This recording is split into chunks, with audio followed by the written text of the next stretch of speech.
Live.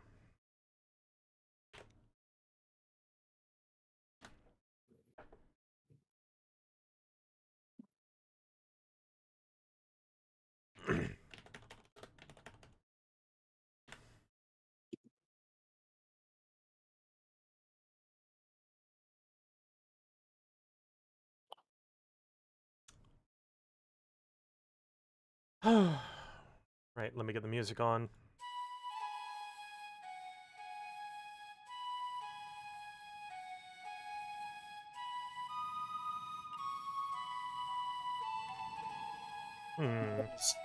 Subscribe to earn drops.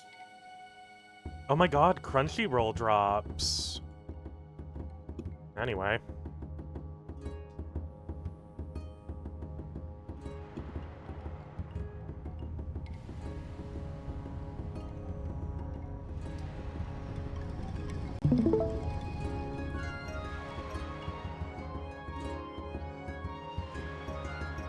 Welcome back, Mulch.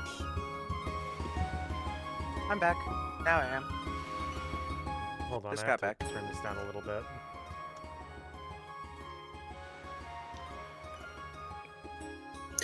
Hey, Mass. So Reputation Taylor's version got a hint. Mm-hmm. Oh, nice. Look What You Made Me Do, Taylor's version, is the background music for the entirety of the new trailer of The Handmaid's Tale Season 2. Which is such a show to pick for your advertisement. I thought there were more seasons than just 2. Like, she does this a lot, where she puts, like, snippets before an album in trailers for, like, popular TV shows and movies and stuff. So that way the fandom from those properties kind of gets wrapped up in the whole fervor for more Taylor. The Handmaid's Tale, however, has pretty big overlap with Swifties already, so whatever. Yeah. If you listen to Taylor Swift, you read books, and there's like a pretty good chance you're either a woman or gay, which is what The Handmaid's Tale is for.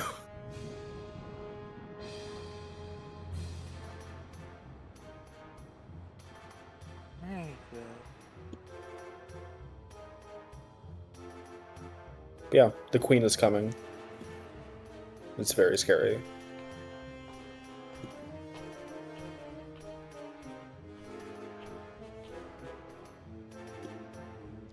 Let's see.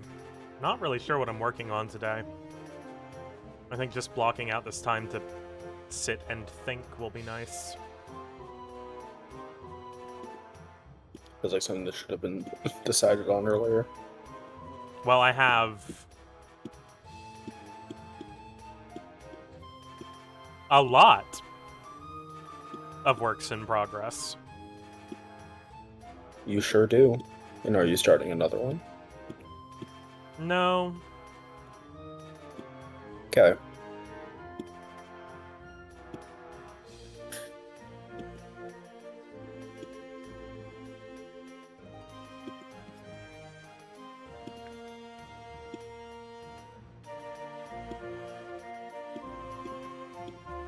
Hey, Ditz.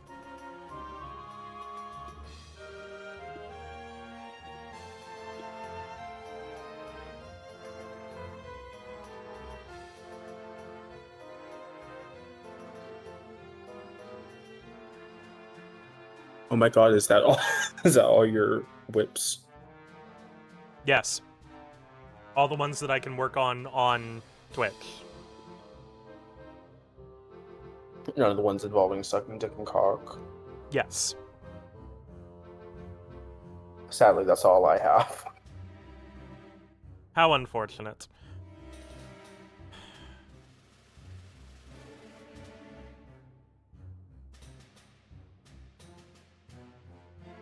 I also potentially could do work on the campaign. So I have those things open Can you as set a well. rule that you can only work on the campaign a few days before? This is the a days we meet? dedicated work day, so... Or a dedicated work 4 hours, so if I can't think of anything to write... I'd rather not just sit here doing nothing. Hmm. I realize I'm missing something very important for my process. Hey, Cookie Cat. But, hey, Cookie Cat, that's an amazing emote. It is a nice ass smack. Don't show this. Don't show this again. Not you, Cookie Cat. That was aimed at the Crunchyroll. Crunchyroll, yeah. Thing where, but I need my tea. light up now and I will be right back. get Crunchyroll. You too can have the power of the crunchy and the roll. If you shit. I need clay balls? Jesus.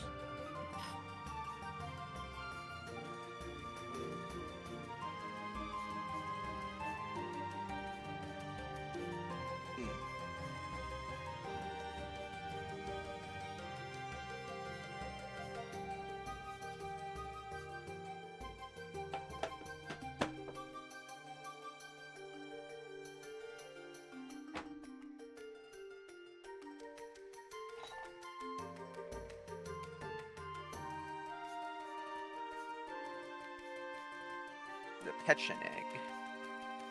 Interesting.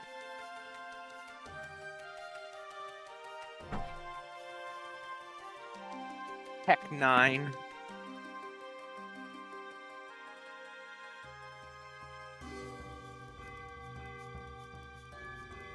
God, so many of these require going to the nether.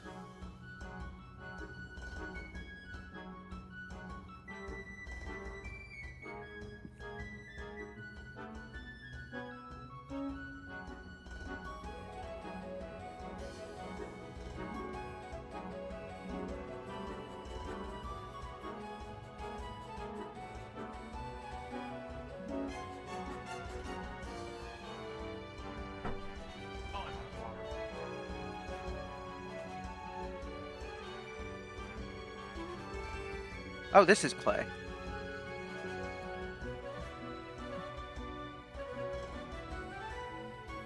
There we go.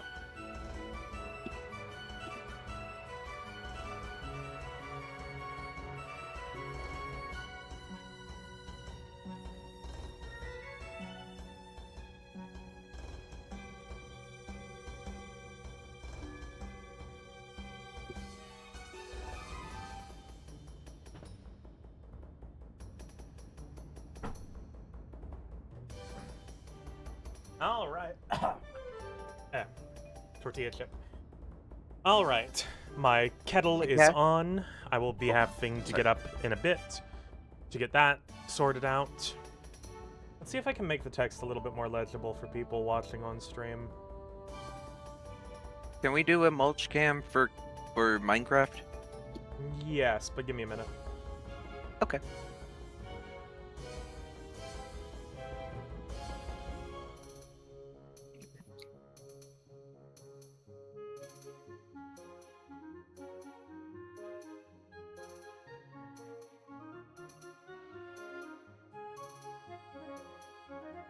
Nope.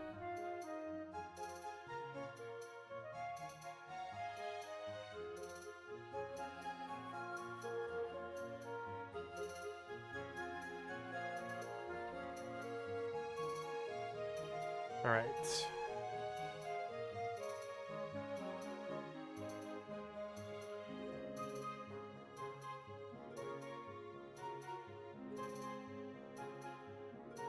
Whoa, there it is.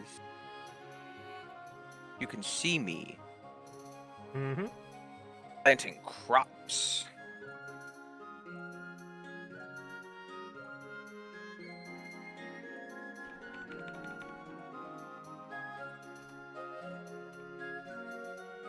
Yes, that is a gun, audience.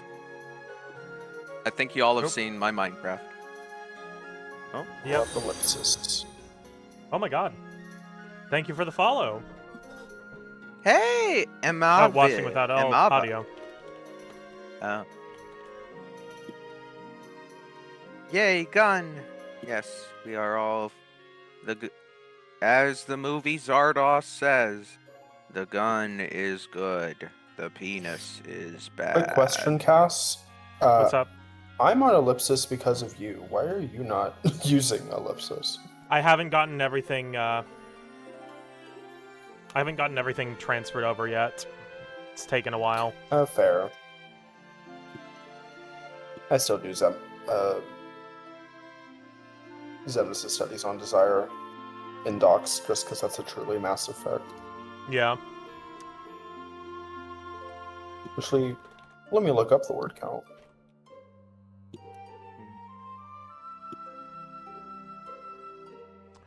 Alright, where are we? No, that's I look in people's windows. 38.5 thousand. Jesus. And is that ridiculous? A little Not bit. really.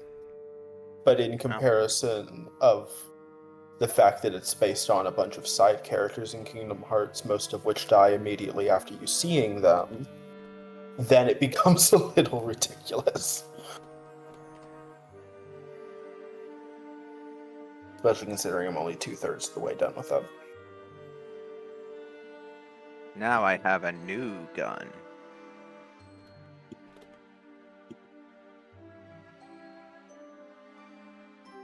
It's an old movie cowboy. I've not seen that badge before. This is good to know. What? This is so surreal. Listening Oh, without God. audio. Yeah.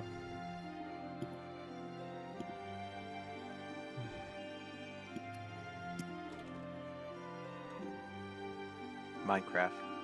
It's so weird. I mean, I shouldn't be saying this because it is my game, but like it's weird.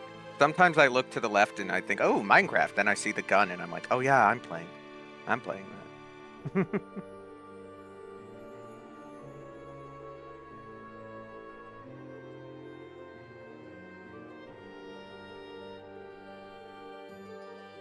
Let's see. Get my music going. I can't hear yours.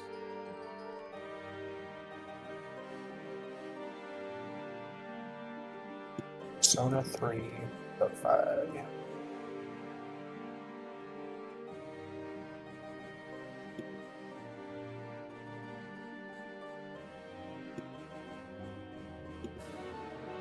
Hmm.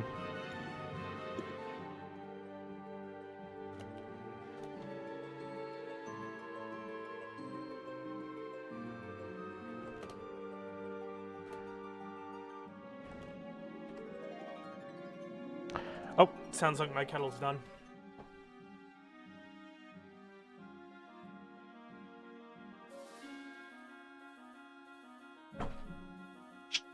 Come on, up. Uh-oh.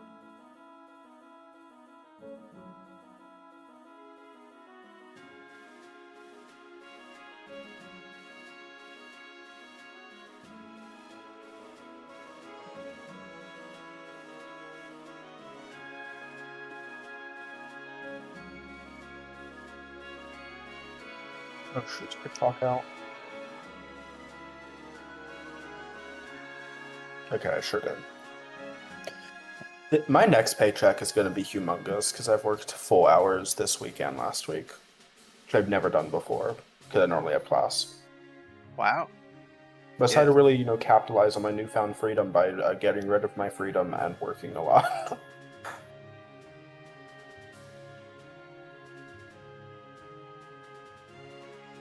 Although that paycheck better come soon because my credit card and my debit card are about equal.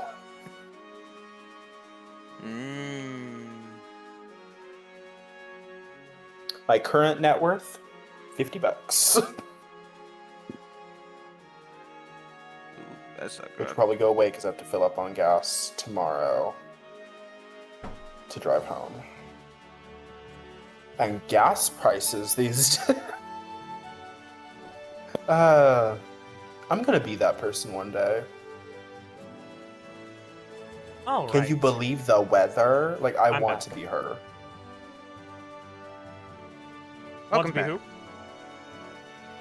who? The type of person that, like, earnestly and honestly asks you about the weather and talks about gas prices.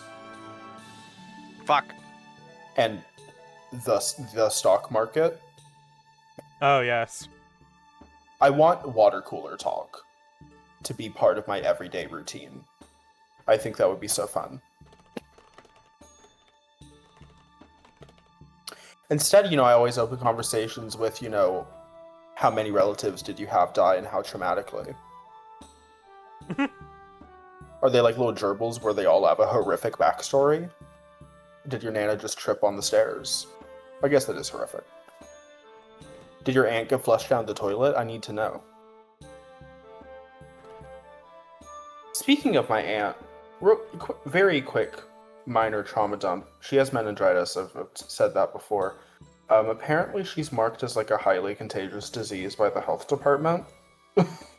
They called her this morning, be like, hey bestie, if you leave your house, you may get in legal trouble. Jesus. Please get your meningitis vaccine. Meningitis vaccine is optional, but you should still get it. Right. It's not just a sickness. You can develop serious problems. My aunt had meningitis when she was like 25, I think. Bacterial meningitis. And now she has chronic migraines as a complication. And she's been dealing with that for the past 3 decades. And who knows what this round of meningitis is going to leave her with. Do I mean to scare you with this? Absolutely. You should be terrified if you haven't had a vaccination for meningitis. Can we calm down a little bit, please? And that is my About speech. this. Please. Yeah, I didn't know the health department called people if they had big diseases. So that's a fun fact. I've never had a big disease. Why is biceps starting to burst? I just had man flu, which is worse.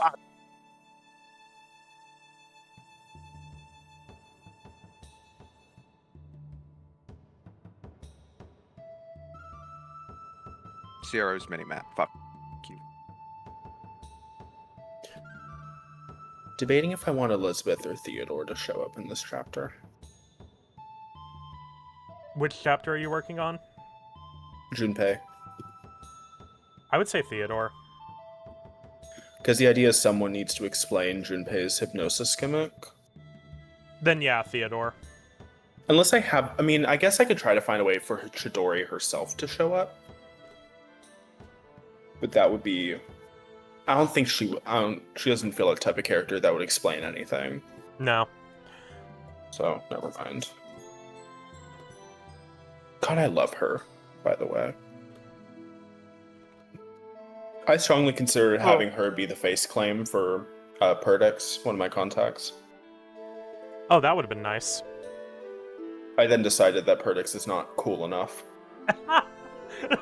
to justify Chidori. Swinging back and forth over his forehead. Although, I'm not a woman. Fun fact about me. I do kind of want the sword through the skull headband that she has going on. Mm-hmm. Oh, it would be so good. Ooh, I can Short fit into his...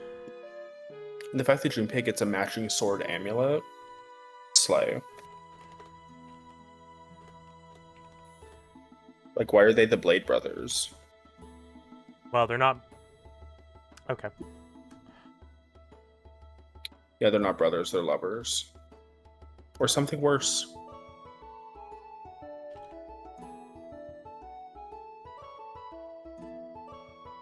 What could be worse? Both. Ah, man.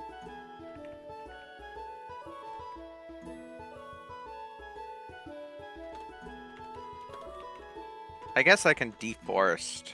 Like, the thing is, this makes a good point. Elizabeth is very fun. Theodore has more plot relevance. That's sort of the vibe. Where the title of the fic is Theodore's Queer Quests. But Elizabeth is the best character in the Persona franchise.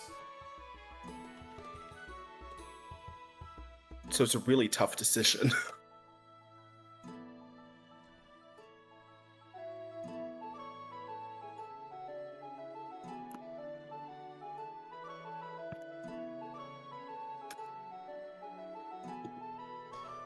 It would appear that the ace detective in a baseball cap is going through what you call a puberty mood swing.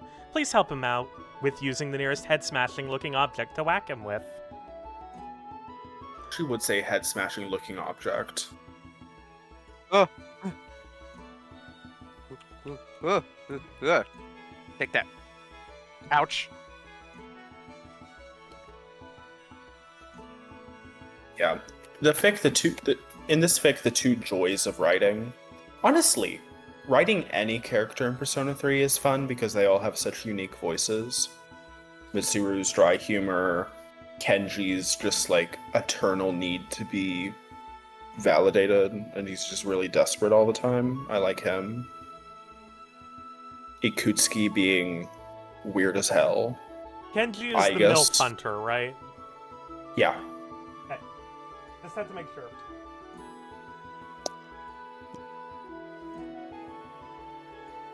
I guess being herself, she's always fun. And Elizabeth is sort of like, I guess, in terms of how weird she is, but it's like she's always doing a one-woman show on Broadway. It's the best way I can describe Elizabeth's performance.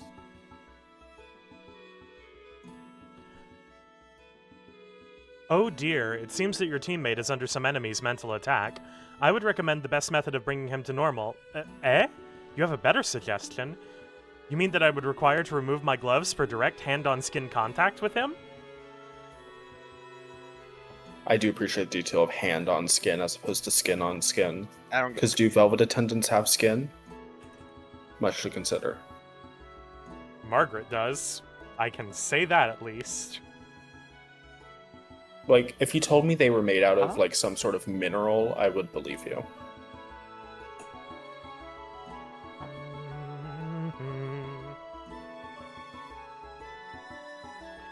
Right. Where to go next?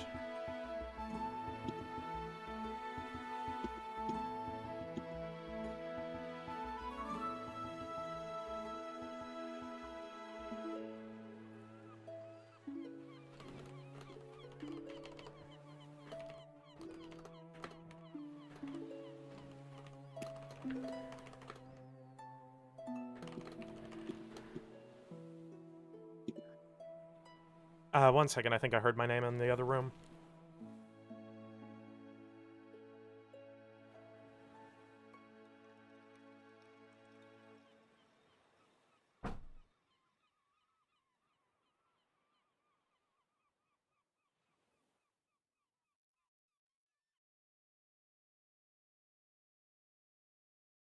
Moo. Wee.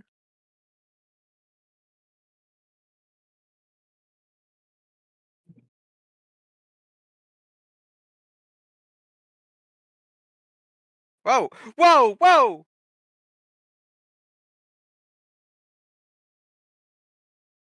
Reaper.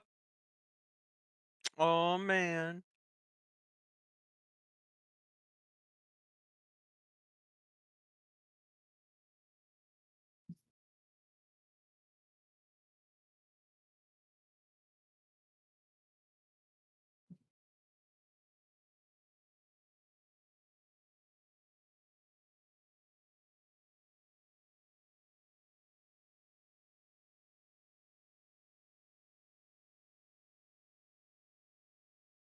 Why are there so many creepers?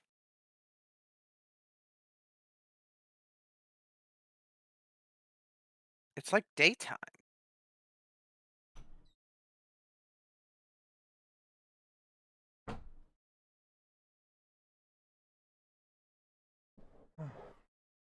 False alarm, I was not being called. Oh, nice. I'm gonna make some charcoal.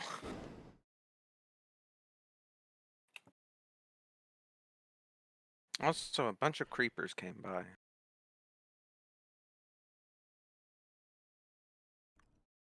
Oh, well. Okay, the Wind Waker's over, so let's, 9 years ago, so yeah, this is safe.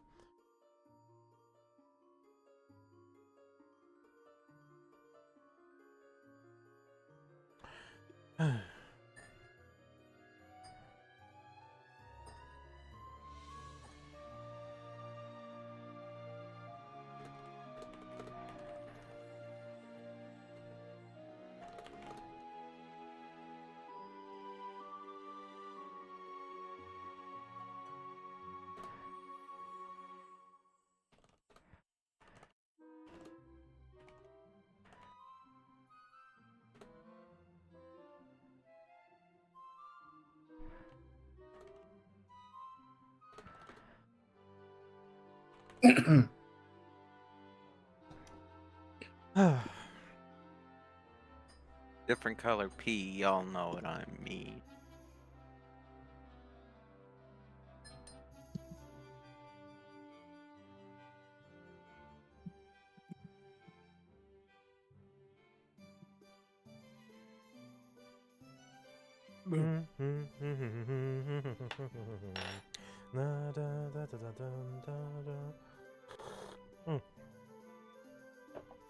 I love tea.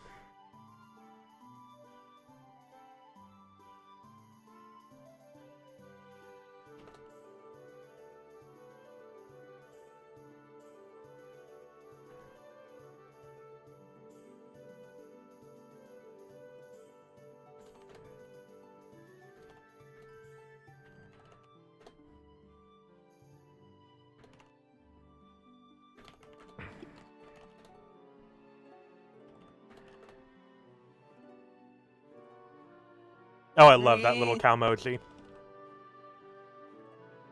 Is that what that is? Yeah. Like KAO? Mm-hmm.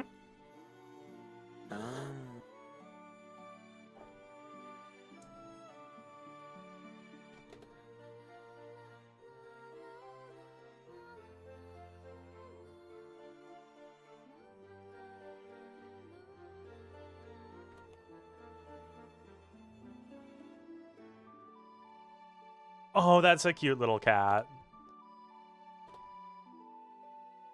Thanks to Persona 3 Reload introducing emails, I'm studying for different character messages.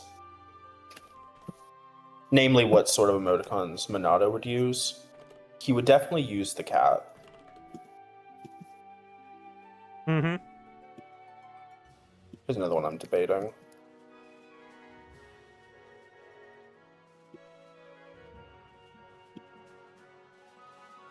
This thing he saw was the... Yeah, I need to rename that.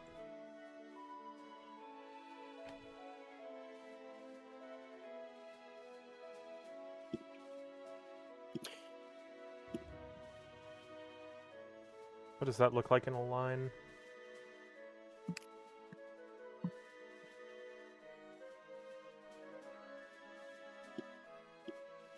Oh my lord.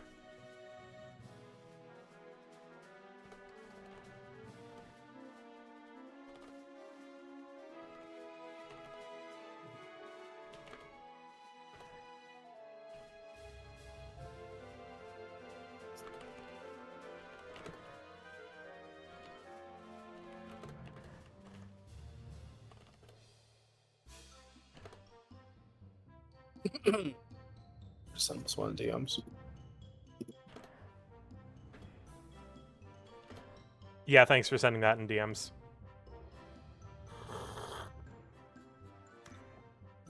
Hmm.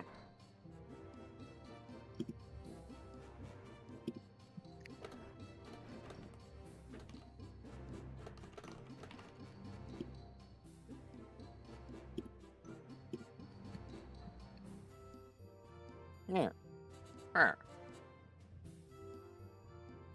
Brr. Ooh, my foot fell asleep. Ah, Jesus.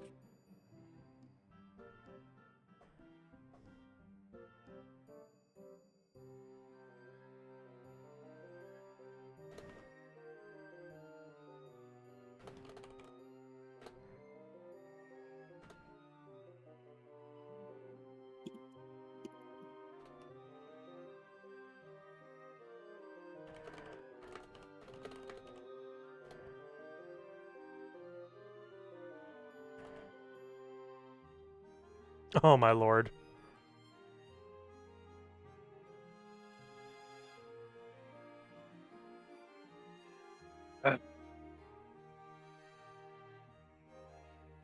Hey, here's a fun thing that I learned from my students today.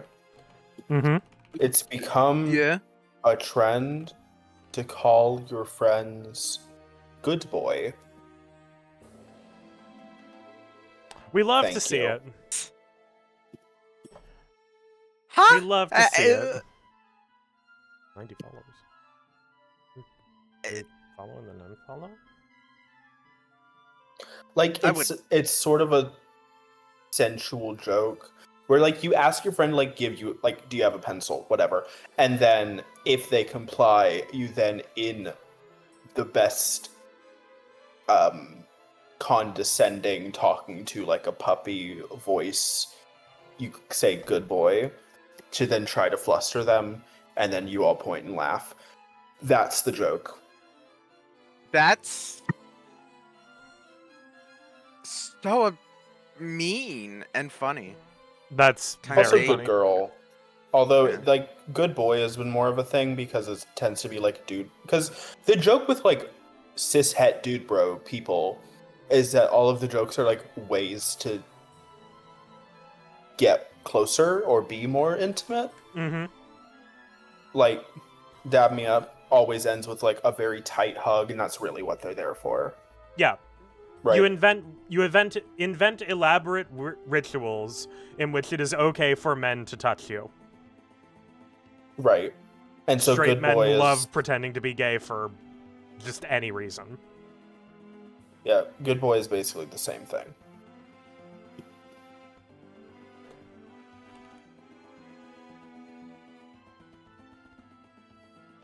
It's also been more people have been like pulling it on like cops. Where, like, they'll ask, you know, there's like this relatively famous video of like they went to a cop and was like, "What's your name and badge number?" Because you have to answer that, I'm pretty sure. Mm-hmm. And got that out of them, and then called them a good boy, and then ran away. And the cop was just standing there very confused. And I'm not like defending cops here, but like imagine you're just working and that happens Yeah. to you. You're just like, okay. Really? Like, my job is to protect and serve. Like, what am I supposed to do?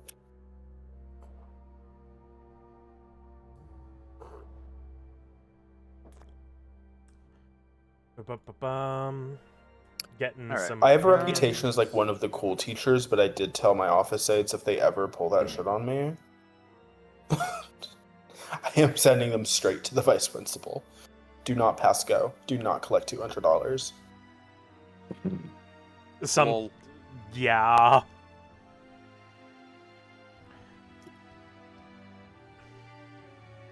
Yeah, Also, I need it's- to go, Mike. It's become more of a thing to wear like those Hot Topic raunchy shirts. Yeah. Yeah. Like, don't bully Why? me, I'll eject. Yeah. And various things like that. Yeah. To school. Well, I mean, I'm sure that's I went to a private school. It's probably a lot better for their psychology than uniform Yeah. codes. yeah. Did you just could be worse, could be Catholic, them? It could be worse. You could have to wear a navy polo every day for the rest of your high school career after having gotten out of a maroon polo for middle and elementary school. Slay. Like, quite literally, I got to high school and my school removed the one option to wear a button down in place of the uniform polo shirt. Fuck, you just missed it.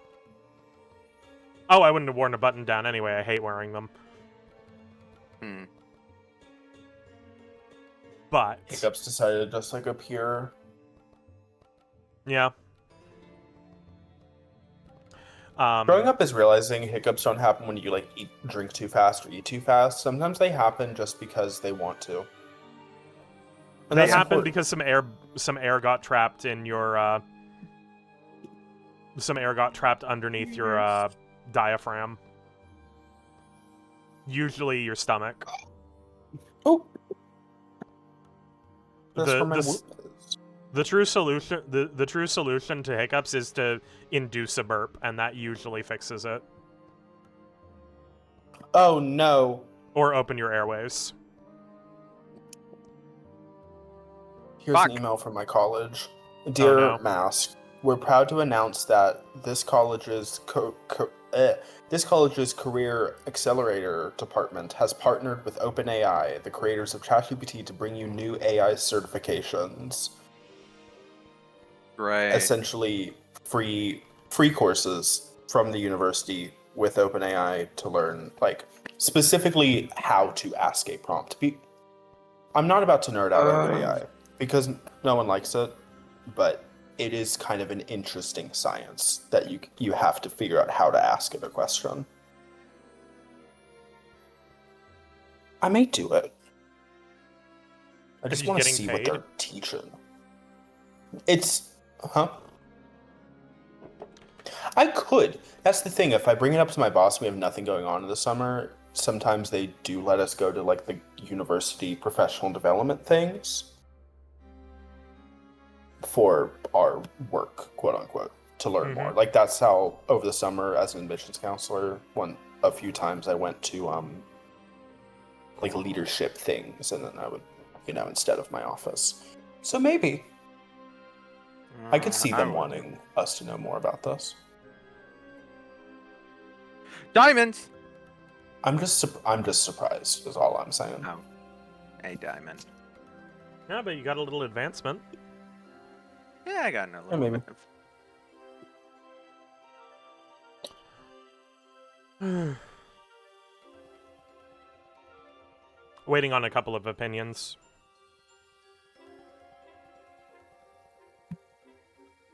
In your D&D server? Oh no, this isn't for D&D. This is I asked a couple of people who have opinions on describing musculature.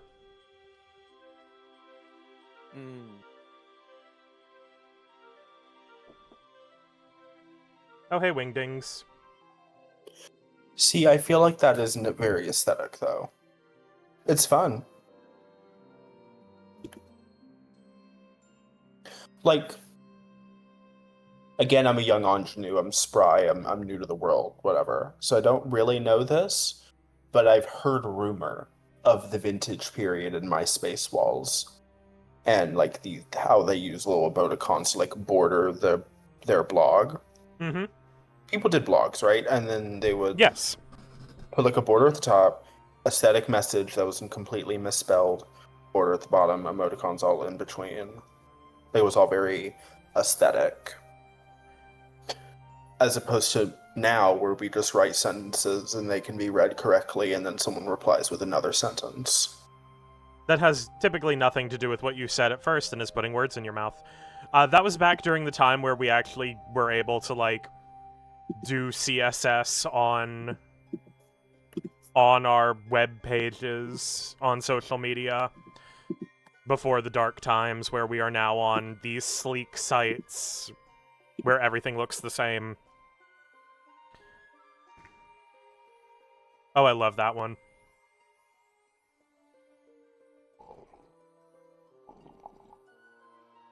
Remember when I was little, they just used to confuse me so much because I didn't know that other symbol systems existed on the computer.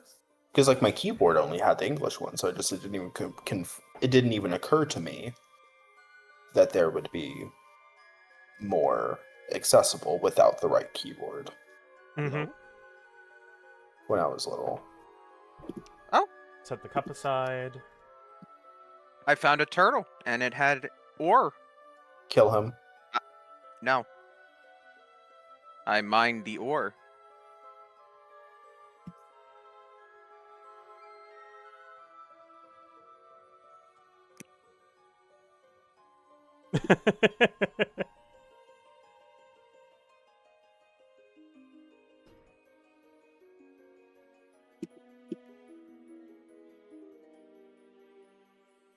Ooh.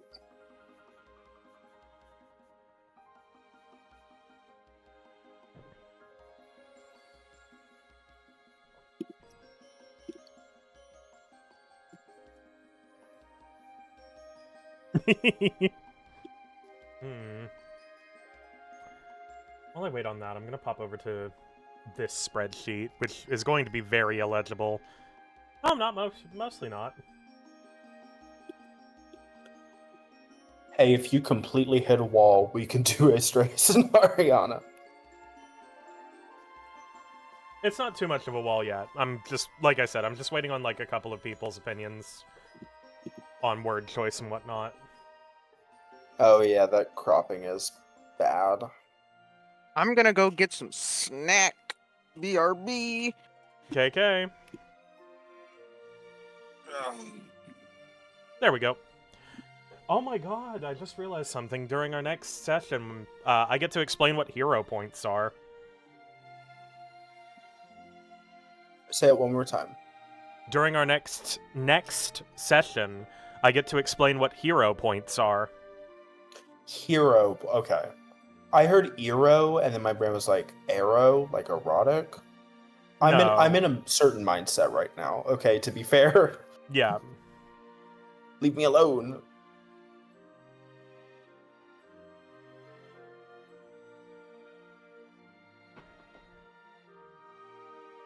Yep, we're going to... I'm going to work on this while I wait on the opinions.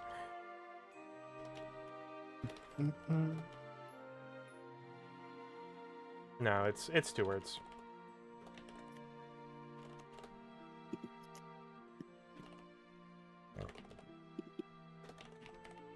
Walnuts, soft dough,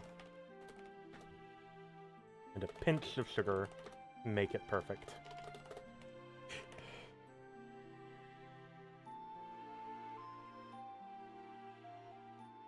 I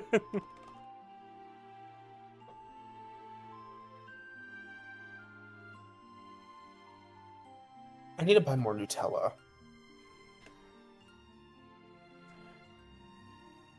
Thank you. Oh, I should... Okay. I was having a waffle this morning, and I wanted like Nutella spread and then strawberry preserves on top. But I was out of Back. Nutella, Welcome back. so I just had butter. Like a poor bitch. It's horrible. Oh, I should probably tell my cousin my plans.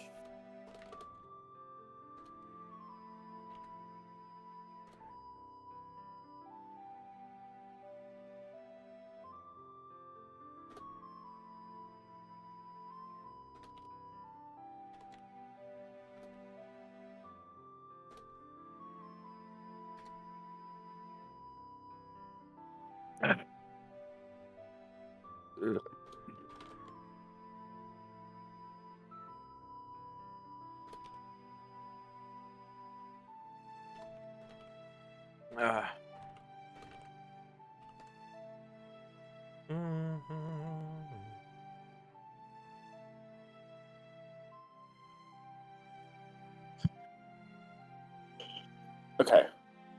This is my 4th draft of the Junpei chapter. The current plan is that Junpei is going to text Minato in the morning and be like, hey, everyone else is gone for different things. Mm-hmm. Yukari, Mitsuru, Fuka, and Aigus are on a girls' trip out of the city because they're going to buy a dress for Aigus.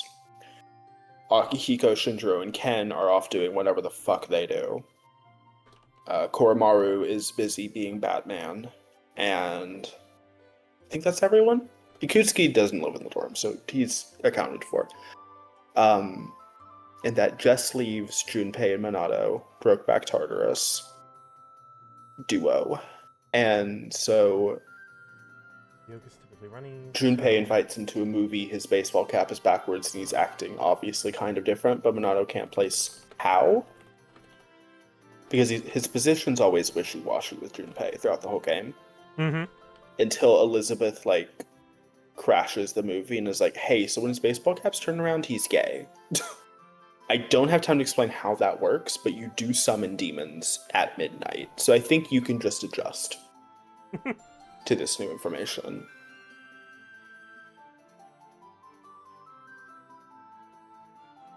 The core appeal is I want, like, Junpei to really bro out in this chapter and, like, not turn all mushy around Minato, but still express serious interest, but in the weird, emotionally stunted way that, like, straight dudes do. I'm gonna try to have to walk that line. Like, I want him to have the appeal of a straight guy, even if he literally isn't one at the time.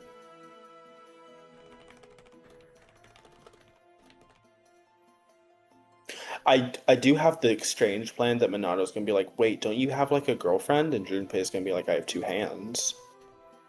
I want the two hands line.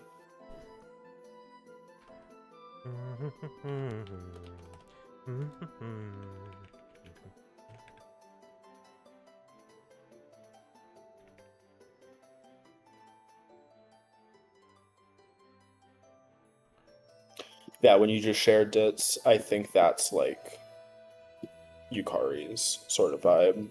Yeah. Like, think she has a bright pink, very cutesy blog, but in the text, it's just violence. Like, the blog is just like, this stupid dumb fuck tried to talk to me today and I killed him. Like, but the aesthetic is all like kittens and rainbows and pink.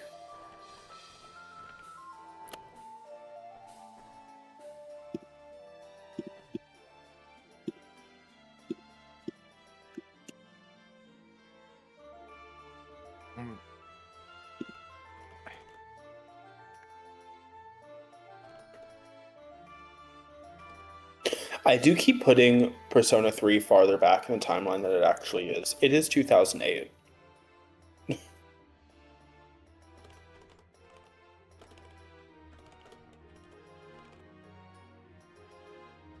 Yeah.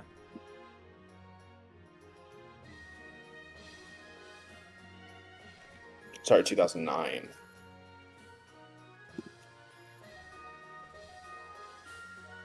So it's not old.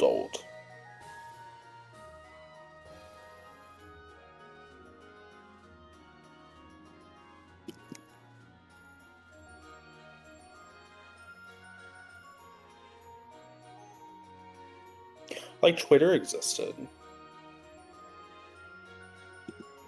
Not to the same extent.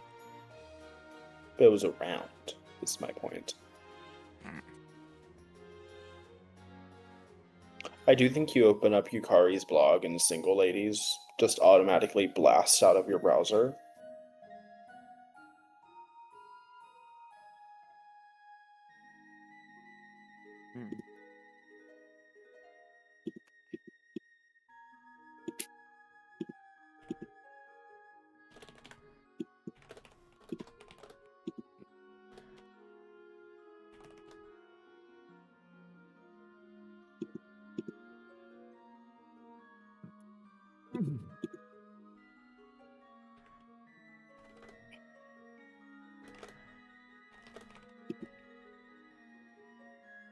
Alright, where was I?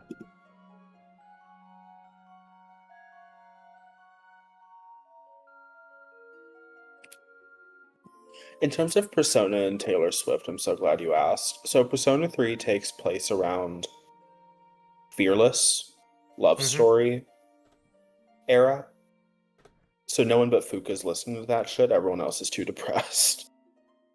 And then 2011 is right after Speak Now, right before Red. So RIP to Yukiko, you would have loved the song Red from Taylor Swift's Red. Because, like, Red, as established with Marie's little event with her, Red is about, 70% of Yukiko's personality. Mm-hmm. And then Persona 5 takes place right after Reputation and right before Lover. Which explains a lot. I think all of the Phantom Thieves would listen to Reputation, and I say that with the deepest insult. I think they play Reputation to feel more badass than they are when they're in the metaverse looking crazy. Do y'all ever imagine how loud their shoes must be squeaking when they run around most of the palaces? Because all the palaces have very pristine, shiny floors, for the most part, and they're all wearing leather shoes. You get a hint of water on them, and it's just mice. Maybe that's why they turn into mice. Because God. they squeak.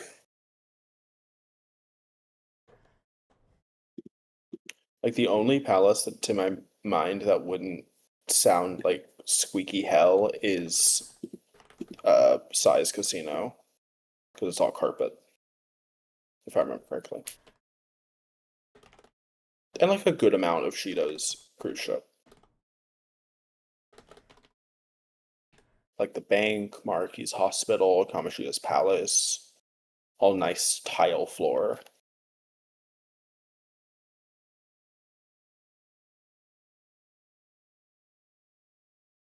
Except for Morgana, who does have the backup problem of his claws. Like the clattering. If you ever heard like a cat try to walk on a hardwood floor. With his claws out. Not good. Oh.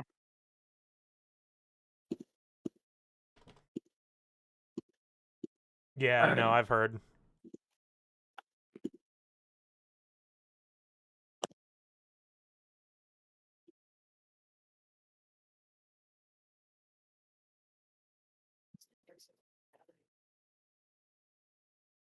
Y'all ever think about what real life time Persona 6 is gonna come out? Like, gonna be set in? It has to be like 2022, right? If not, like, that's the earliest it can be. Maybe. Well, it depends. The only reason Persona 5 was set in 20XX in its thing is that it was delayed until the year it took place in terms of release. Because Persona... I'm just making a joke about the pandemic. Oh, yeah. Where it has to be after the pandemic, like, smoothed over. Because otherwise, imagine we have a, like, Persona pandemic game. Right.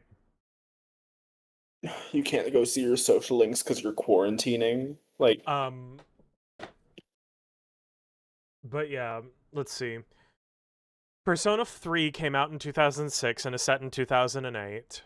Persona 4 came out in 2009 and is set in 2012. Persona 5 was supposed to come out in like 2014, 2015, and it was set in 2016. 1 second. So, I mean, if it were to come out next year, I'd say 2077. 2027. My brain lagged for a moment. I was about to say, hold on.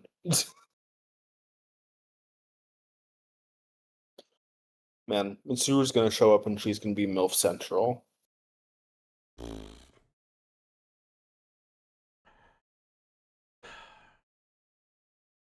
The question is, if they do a Persona 6, are they going to do a Persona Q3 with 4 parties? Not impossible. I think the bigger question is if we're ever getting another Arena Ultimax style game. I hope so. That's what I want. Granted, some of them would, like, the Phantom Thieves would be horrible in a fighting game situation. Like, for the most part, I think Why? On translates fine. Joker's range is sort of weird because he's either has no range because dagger, or he has all of the range because gun. Well, typically in fighting games, like, range is just limited to whatever they need it to be with gun.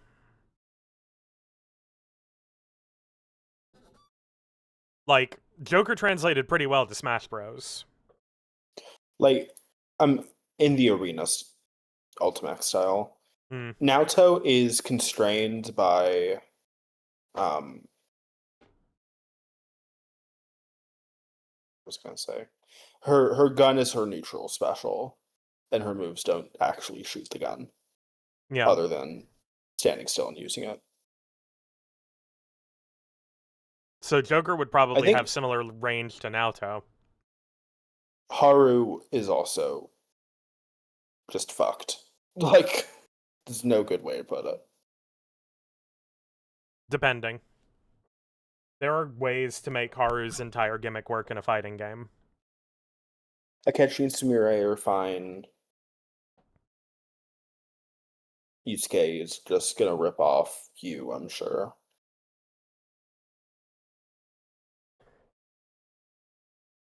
What am I missing?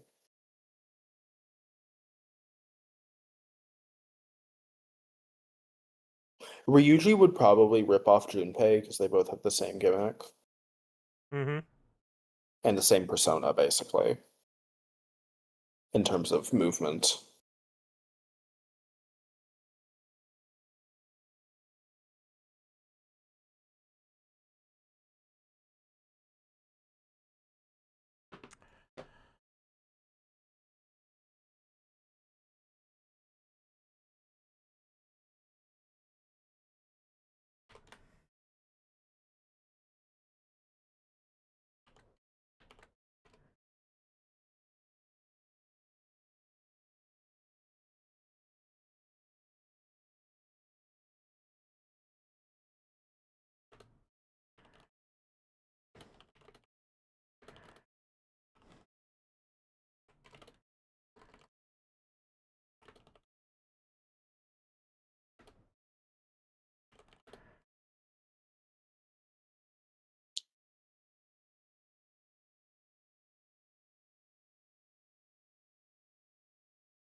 Junpei and Ryuji, my persona can ride me better than yours.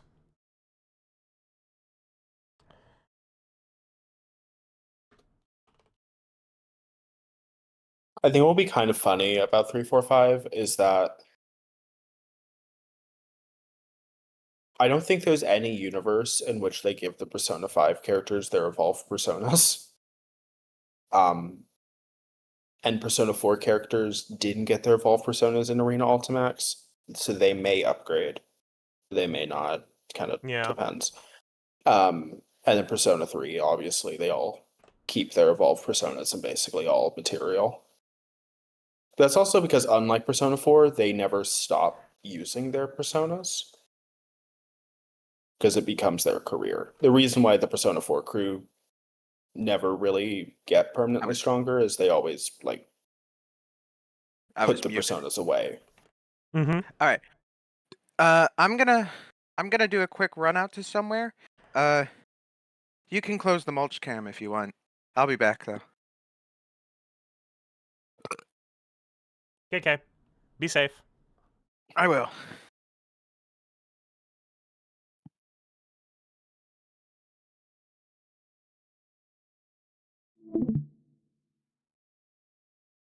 I don't know. My eternal thing is always how they're gonna approach power scaling with P5.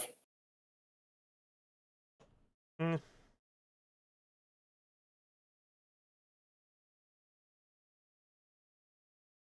Like with the P4 cast, they were pretty consistent with the fact that they're all weaker than the Persona 3 cast, but that's also fine. They didn't need to be any stronger. Mm-hmm.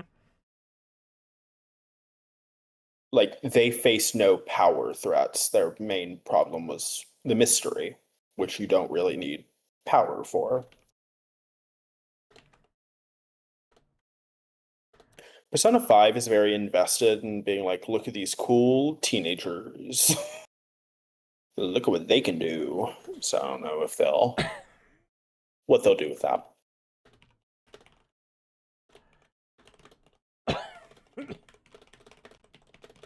Persona Q2 sets up pretty constant power scaling of like you start with the Phantom Thieves and then in the next dungeon you get the Persona 4 cast and the next dungeon Persona 3 cast. Mm-hmm. And they replace your earlier party members. Ryuji's good in the first dungeon, Kanji's better in every way than Ryuji, and then Akihiko is better in every way compared to the other two.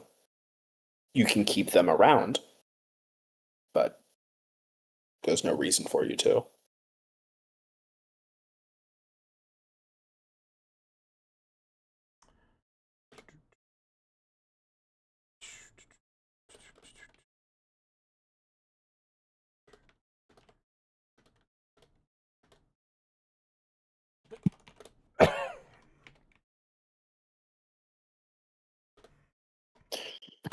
Oh, my spine.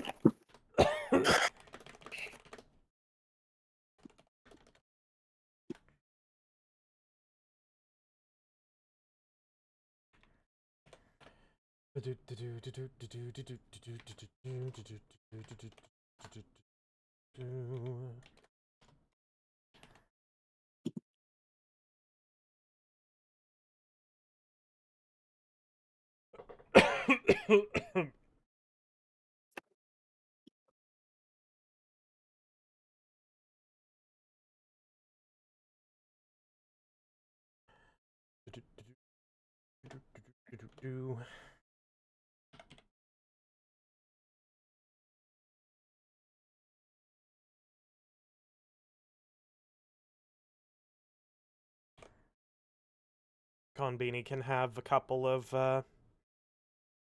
actually useful items.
What? The Last of Us will show torture on screen, but not a woman with bad hair. Dina's perfect curtain bangs and softly tussled waves don't exactly match their apocalyptic backdrop. An article. Hmm. It is like a growing thing with a growing thing. It's just a thing with apocalypse movies that like, girl, if you don't get that makeup off your fucking face. Now this is a meal, a dinner. Like, I have much bigger reasons for never interacting with apocalypse media, but like that is one of them. Is they're never ugly. And like, I'm ugly if I like I my skin like starts to look worse if I like am out in the sun for a long time in doing nothing, just out in the sun. Mm-hmm. I'm not like running from mushroom people. I'm just standing outside. Crazy. I think. Yeah.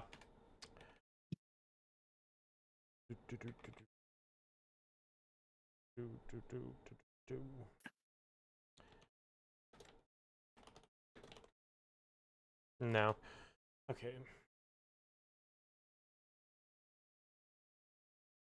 Come up with more of those later.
You get something to eat.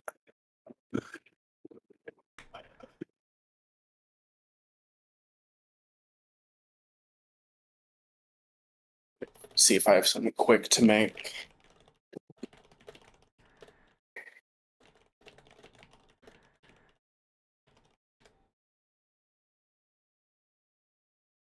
Okay. And one last chicken patty.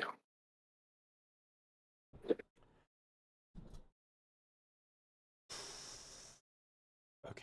I just realized the music's gone.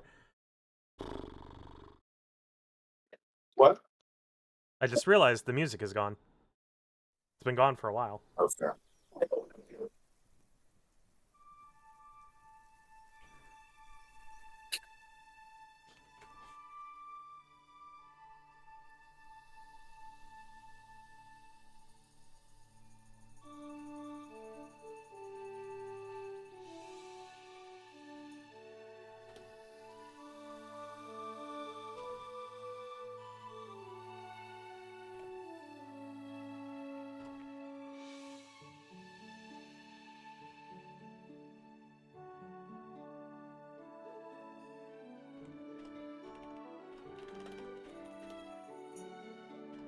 Okay.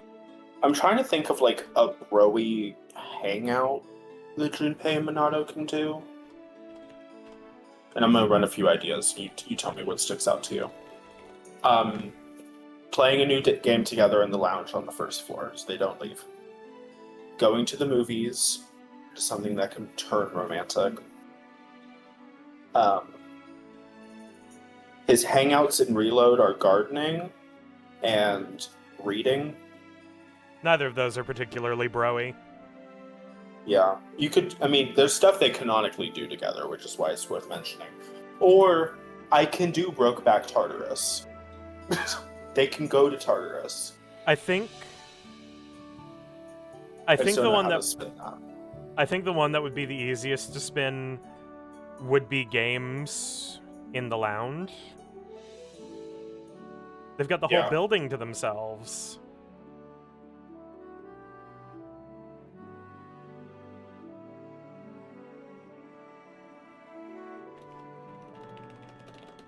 Yeah, maybe.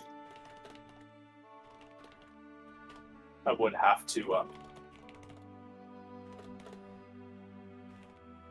finish my sentence first of all.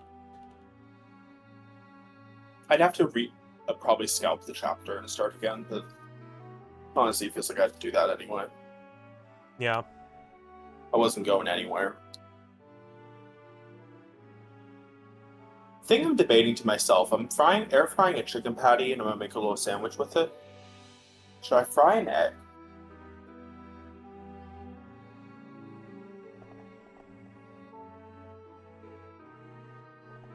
I don't know. Debates. It's like a spicy chicken. Like, I could. I need I to do whatever I do want after it all. this more often.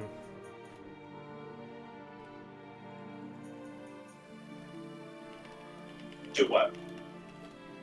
I need to like actually make a schedule for myself and block out time to do things without allowing myself to pick up other stuff in the middle of it. Yeah.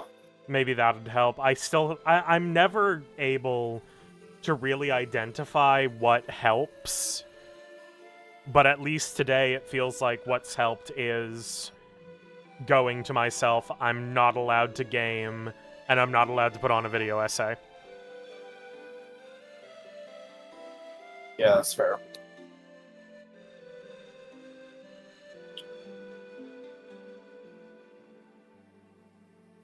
Like, it's either that or the usual, working better with somebody watching me, because there's accountability there. I'm not entirely sure.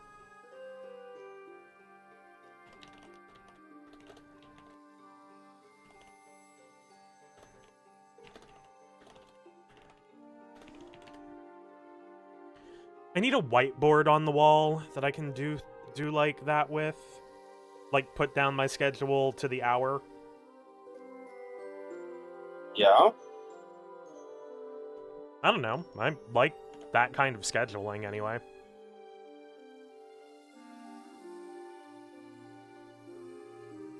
I've recently done another thing for my productivity, is I got an extension on my Firefox that blocks certain URLs, and I went in and I blocked Grubhub because I was spending too much money, YouTube Shorts, Instagram.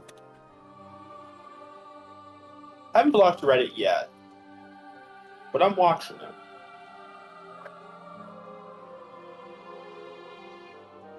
Crucially, these are all things I still have access to on my phone, but my brain doesn't like doing things on my phone. Mood. My phone isn't like tiny either, it's just not as big as my laptop, obviously.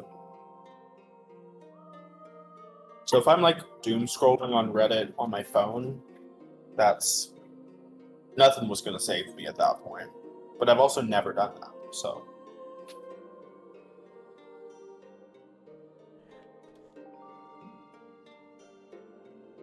A fish-shaped Sukokuis.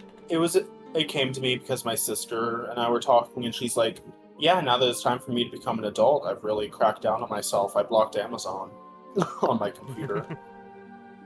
And Pinterest, and, you know. With the URL blocker, you can block certain YouTube channels that you would binge. Like she blocked some makeup people that she would just watch them put on makeup for hours. Makeup she would never use. Right.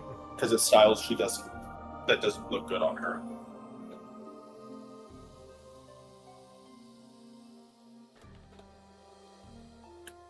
Oh my god, these aren't my pickles. My roommate's pickle chips. Oh no.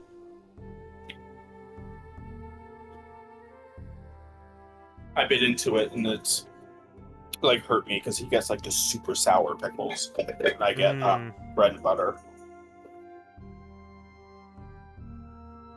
Gross.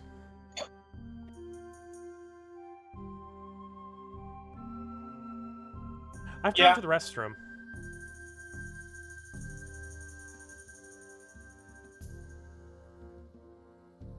You need my permission? Bitch.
I'm back.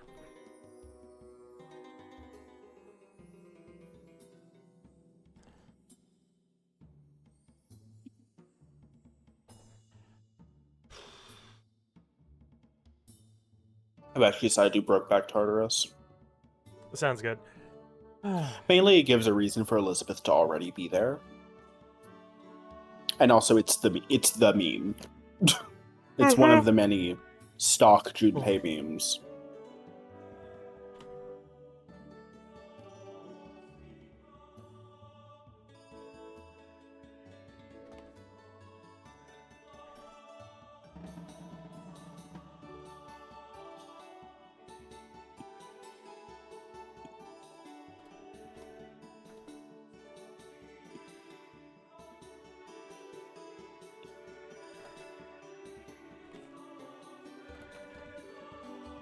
Which, side note about Brokeback Mountain, the main reason I want to meet Anne Hathaway is I want to go up to her and be like, oh my god, love your work in Brokeback Mountain.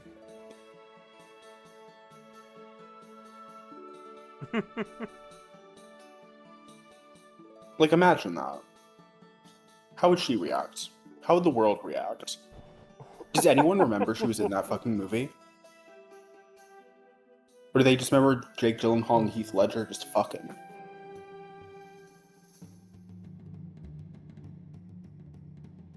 I burned my finger.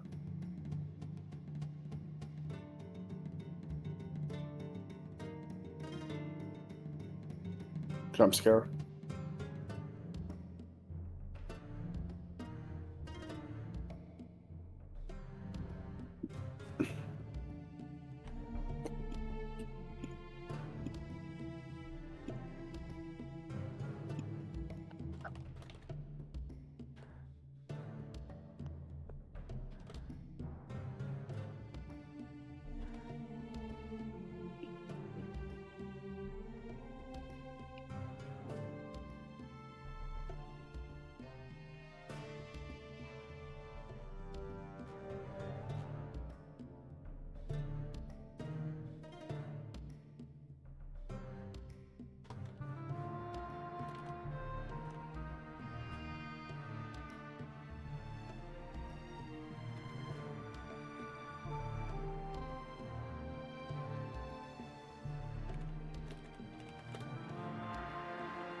Got an email from one of my students.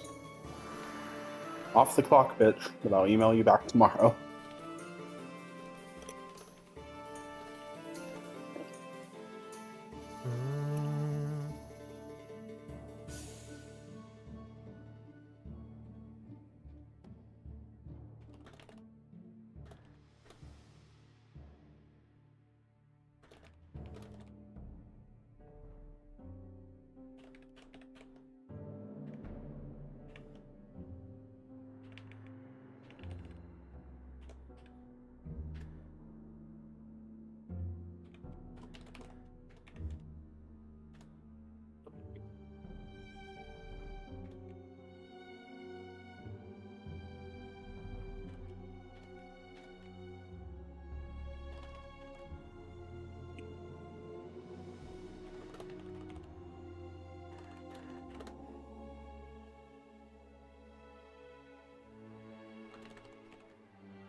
Oh.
Oh.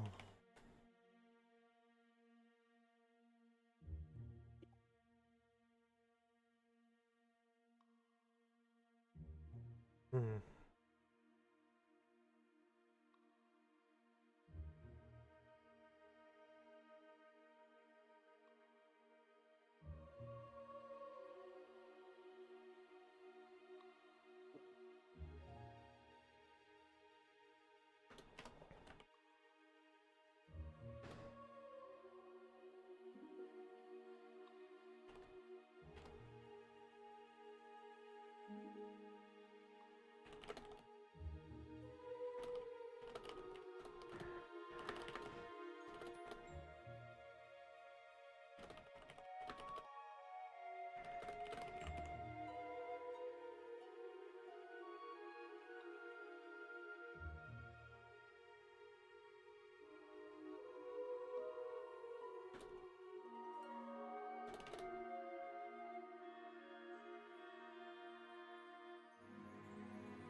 I forgot how spicy that patty was.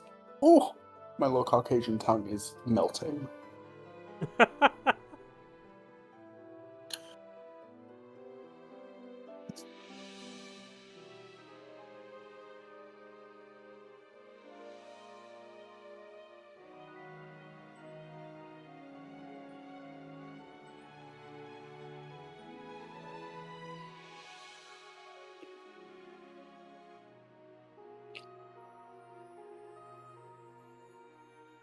Oh, fuck it, I feel bad. I am going to answer the student's email. I don't want to leave him waiting. Even though I should. Mhm. Even though I objectively should.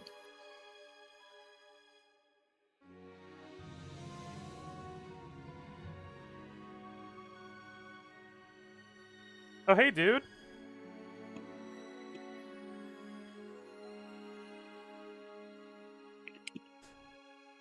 Oh, my.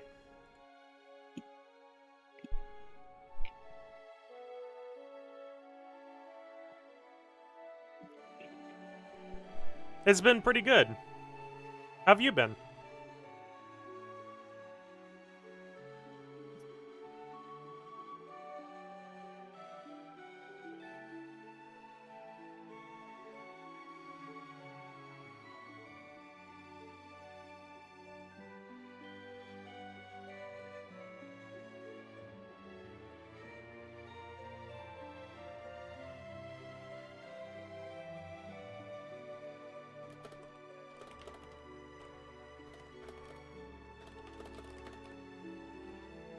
Oh, damn. Nice.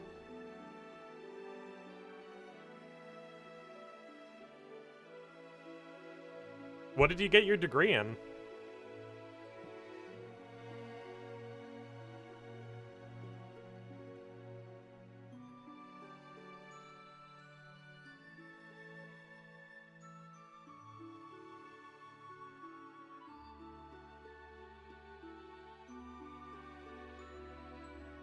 Oh, nice.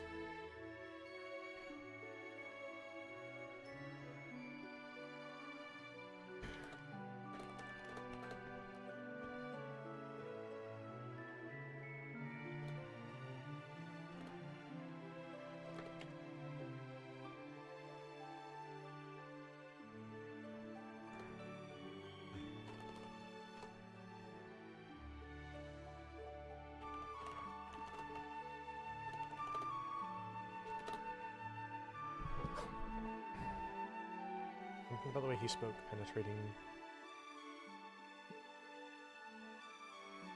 Yeah, I bet.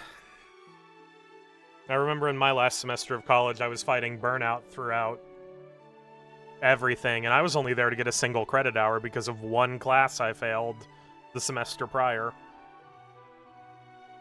I'm kind of in that situation. Except I'm not at the end. The end isn't in sight. I forget what my expected graduation is. Anyway, I'm going to read out the email I wrote to my student, just to see if the tone works. Hello, there are a few possible conditions you could meet for the fee waiver. The free lunch program is simply the easiest and most common method. Here's a link to the full list, and it's the URL of the College Board site. I'll also talk to the counselor about this issue if and when she returns to office. Feel free to share this information with your friend if they have any questions. Have a good day, Mr. Surname. Does that feel teacher? Yeah, that Do you feels feel teacher. taught? Okay. Plagiarism accusations are kind of running rampant because of both AI being used to make assignments and to check them. Which my university has sort of taken the opinion that we should dismiss almost all plagiarism charges. Oh. Which is a solution. Basically, they really raise like the level of evidence a professor has to have to even make a formal accusation. Mm-hmm. Because the burden of proof is always on the professor. Right. Not just it reads like ChatGPT. Which is annoying because ChatGPT is still at a point in time where you can tell They use a lot of non-traditional sentence transitions, like the hyphen. We've all seen the ChatGPT hyphen. They love that shit. Also made up idioms. Yeah. Those are just like a certain flow. I have no way of describing it. You just kind of know it when you see it. The flow is overly agreeable.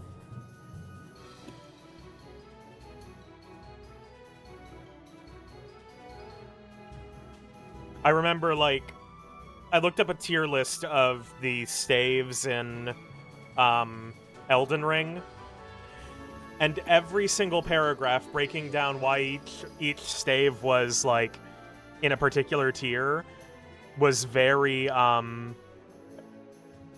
This staff doesn't have good scaling, but you know, it is really good if you like it. Yeah. Despite the fact that it's, you know, it doesn't want to call anything shit. Yeah. Yeah. Even though they're objectively bad weapons. Yeah. Where, like, the scaling's a mess, the requirements are weird, the moveset is suboptimal, blah blah blah blah blah. But yeah, that makes sense. They don't want to say anything negative. Unless specifically instructed to, in which case the pendulum swings the other way, and then they don't say anything positive. Or, you know, if you train the ChatGPT to, like, respond in, like, the most cynical way possible.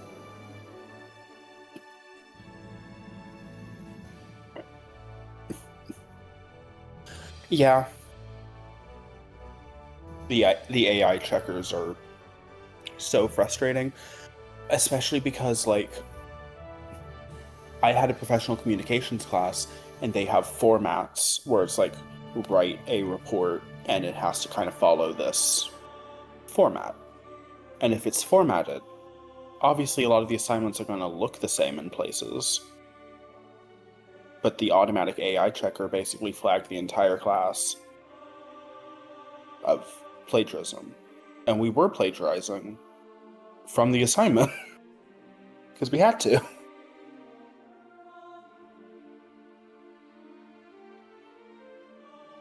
Yeah, I found Just like, I found one of the things I had looked up, and this is just, you know, the vibe. I posted in voice chat text. very nice.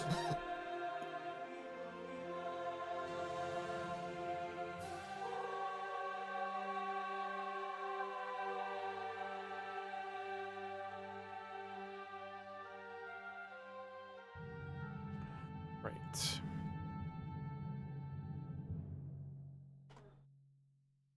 Yeah. I will say that does not immediately scream AI to me, but I can see the suspicion. Yeah. I found myself having to crack open so many drinks for that class alone. Yeah.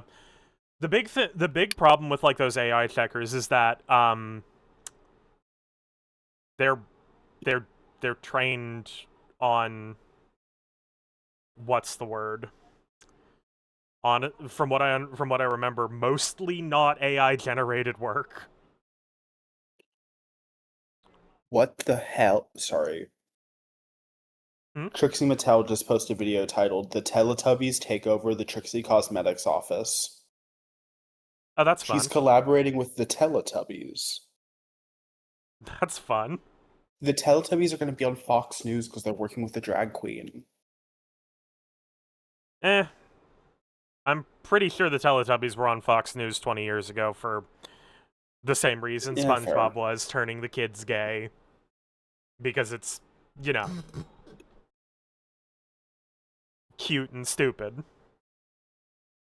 Fair.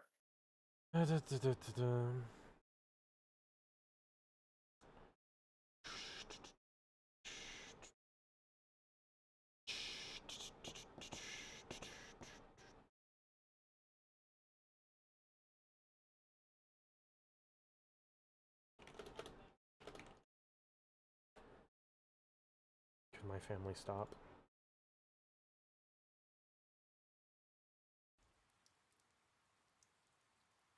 Shout out to this genre of music on YouTube that just like cover of song but sung in Japanese.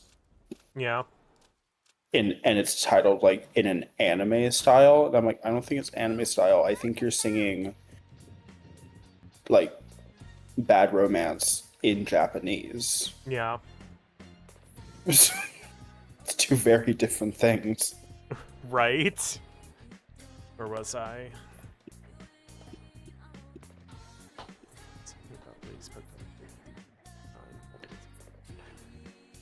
I do like covers of Lady Gaga songs in other languages because like the gibberish parts are still the same. Mm-hmm.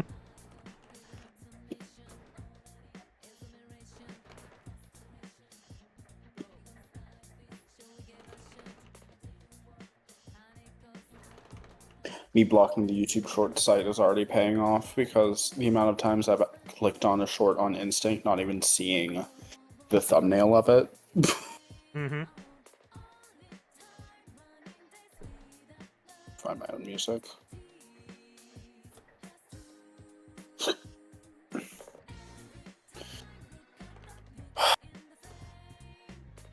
His jacket hung. Hung? Yeah. His jacket hung down on his elbows. You know, where it's like half on, half off. Oh, that's so funny. YouTube just recommended me what I'm almost certain is the same video you're listening to. Amazing. Persona 4 Chill Study mixed by Cry Cafe. Yep, that's exactly it. There you go. Yeah, so-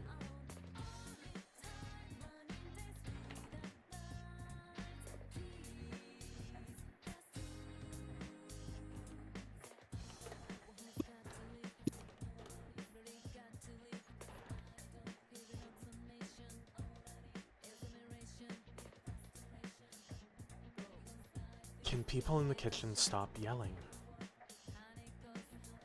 Every time I get into flow.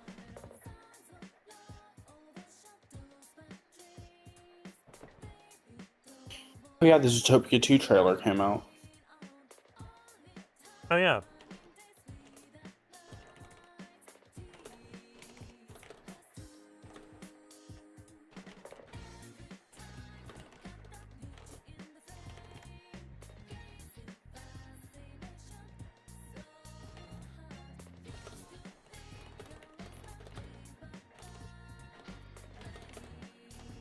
Ooh, that's cool.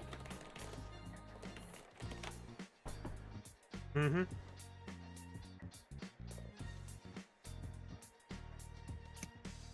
It looks like based on the trailer, they're emphasizing showing the, you know, you get the big view of Zootopia with all the different environments. Yeah. They're going to show the other ones. So 'Cause, I, yeah, we I only saw did- one that was like an underwater city Oh. for the fish people and dolphins. Oh and right, stuff. there's a snake now. They're covering all the non-mammals. What's Yeah. going on? And then Zootopia 2 there's trailer the, came out. Oh, and then there's a tundra setting for penguins. Which we Yeah. went into the tundra at one point. In the other Mountains with a movie. bunch of mountain goats, the desert.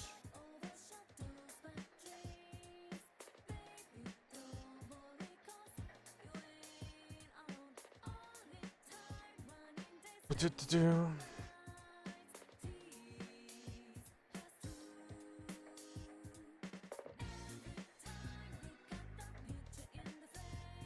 That snake.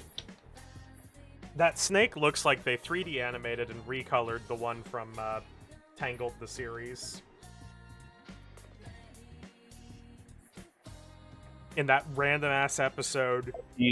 I immediately see the guy the furries are gonna wanna Is it the horse? encounter. It's the fucking horse. It's Ferdinand von Ayer. It is Ferdinand von Ayer, but like buff. It's like the Stardew Valley Elliot Anthromod. Mm-hmm. His neck is so thick. Look, I'm gonna tell you plainly, I already knew about the horse because I'm in a group chat. I'm sure you did. I'm in a group chat with 2 people who immediately started thirsting. I'm sure you are. I am judging them.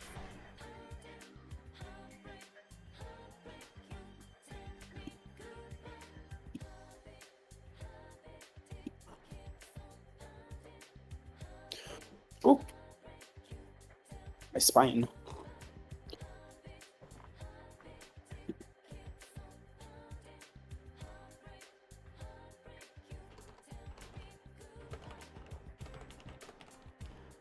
Hmm.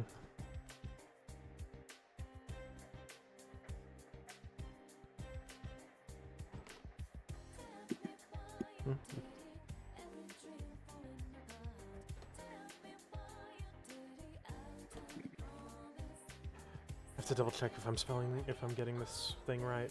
I have fallen in deep into like a mini Phantom Space, which is shipping Asha and an anthropomorphized version of the star from like the art book.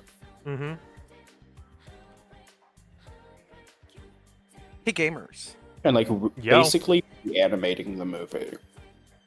Oh, fun. Let me show you the principle.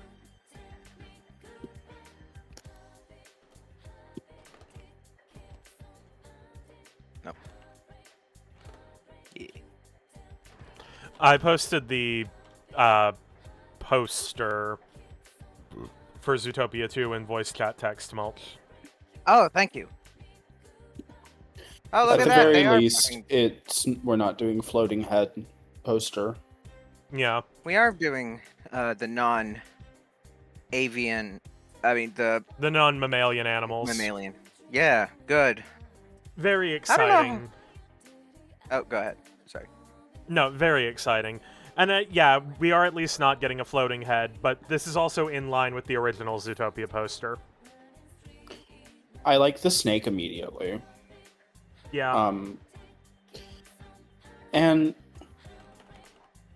I do like that the conflict appears to be Judy and Nick are like happy in their relationship / marriage, and then they invite a third, and then everything goes wrong. So, are they still cops? Obviously, Okay. Start to lose. I mean, Figured. they could technically not be, but like, Yeah, I mean, I don't know what the story would be about. Wait, no. In the trailer, they're being chased by cops. Well, then again, the cops are also enemies in Zootopia 1. I don't know.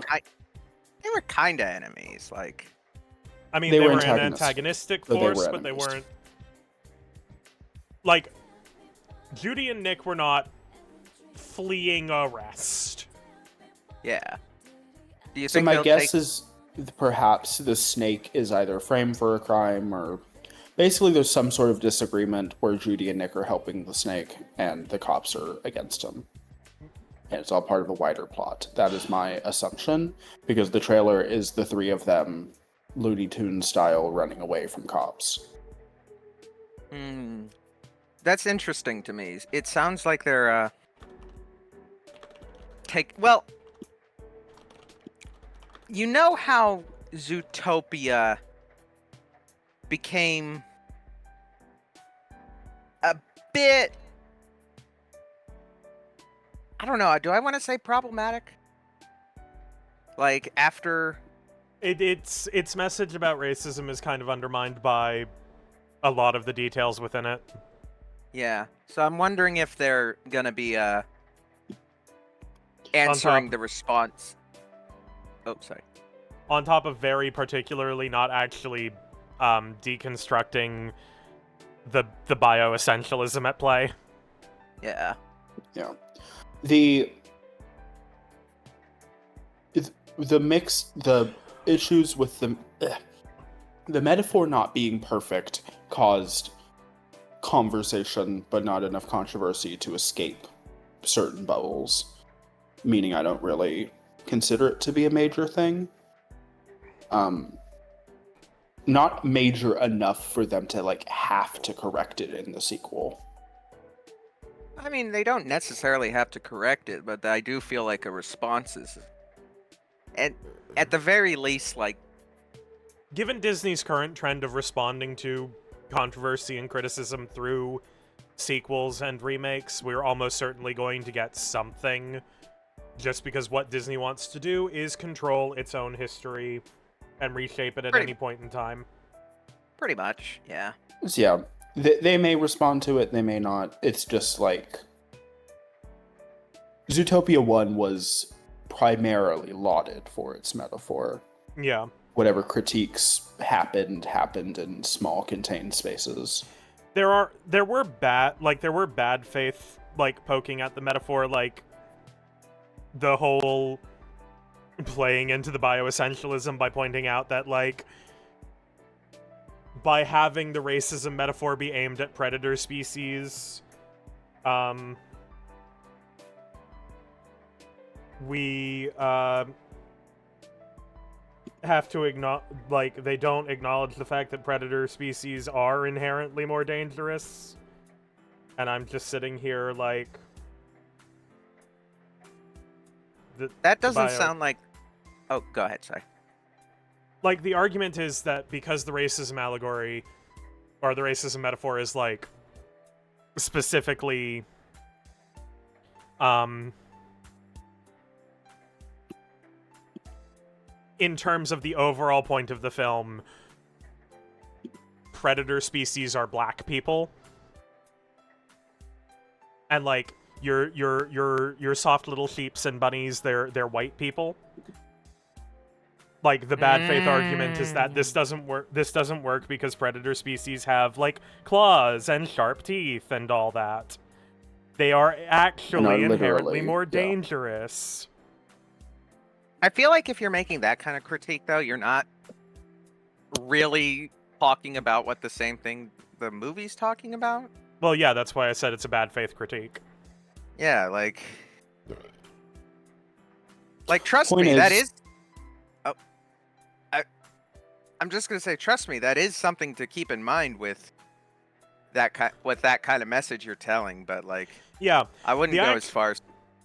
Oh, go ahead. Sorry. I mean, the actual critique to do of the racism metaphor is that simultaneously, Mayor Lionheart is a white man because he's in power, and a black man because he's a predator species, and Deputy Mayor Bellwether is a white woman because she's a prey species, but also a black woman because she's oppressed, in quotes, by Lionheart. Despite the fact that the movie goes all the way out to show that she's, you know, an Alex Jones type doing a false flag thing. Yeah. Right. The TLDR. Yeah. The TLDR for me is, it is the last Disney film that Zootopia 1 was the last Disney film I remember going out and seeing and liking uncontroversially. It was celebrated more or less universally, and I'm super excited for the sequel because it actually seems to have an idea, and I like the idea. Most of the critiques came out like a year or so after, so yeah. Yeah, like, most of the critiques were retrospective because they were retrospective, and they were sort of poking at it and saying these are examples that don't fully work, as opposed to the whole thing is fucked. No one really says that. Mm-hmm. So they have an idea. The environments look very fun. I like that we're exploring the non-mammalian environments. If the snake seems ripped from, or like seems very much based on the other furry movie that happened. The Bad Guys. The Bad Guys. It's also got a sequel coming out soon. Yeah, it does. Bad Guys snake was animated amazingly, and snakes in general are fun to work with, so I'm excited to see what they'll do with that. And I don't know, there's enough left on the table that I think they can go anywhere, and I have faith that they will actually have something useful to say. And I'm saying all this because Disney has really run itself rampant trying to destroy all trust in every avenue possible. In every way possible. Remakes, shit. Sequels, shit. New properties, bad. Just all of it was bad. And so Zootopia 2, I actually have hope for. And you know how alien of a feeling that is to me? With Marvel having completely collapsed and Disney in general having completely collapsed. Like, the last good movie I saw was Hunger Games: Songbirds and Snakes. I would love to see a good animated film. Begging for a good animated film. At least until the Spider-Verse sequel comes out, whenever that is. I enjoyed I'm Sinners. looking forward to that. I've I heard know it's really into good things production. about Sinners. Oh, I need I to didn't know see Sinners was even releasing, but I need after to- the fact, I heard a lot about it. I'm a little. I need to see Sinners. I really like Ryan Coogler, and I'm incredibly happy that he escaped the Marvel mines and is making like original material. Didn't it recently 'Cause- pass 300 million? Yeah, and the best part is that the way he made this movie is that he has the rights to it. Like the studios basically acquiesced and said like, "Okay, you have the rights to the movie." Yeah, it's kind of why there was they're oh. panicking about that. Yeah, there was a little controversy where they were saying like, "Oh, the movie's not making enough money," and then you look at the box office reception and you're like, "What the fuck are you talking about?" Like, what else do you want? Yeah, like they want this movie to fail, so you know They're gonna. I mean, with the current mainstream media landscape, they can manufacture a failure even if it like outperforms everything. Yeah, we certainly live in that kind of time. Yeah.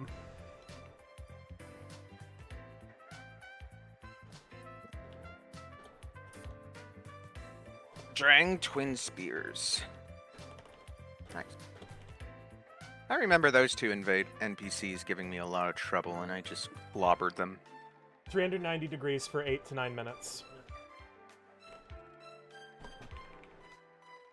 What was the most recent movie I saw in theaters? I think it was Nosferatu, which, I mean, I really liked, but I think I already had that conversation. It's a good movie. I think Year of the Robert- Vampire. I've not seen any movies that came out recently, I'm gonna be honest.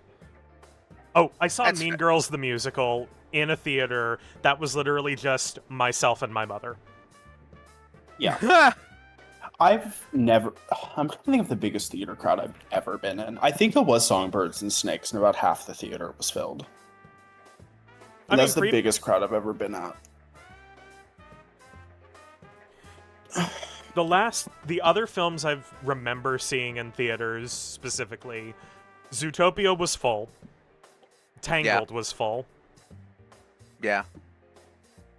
I saw one of the Marvel movies in the Thanos arc. Hanos.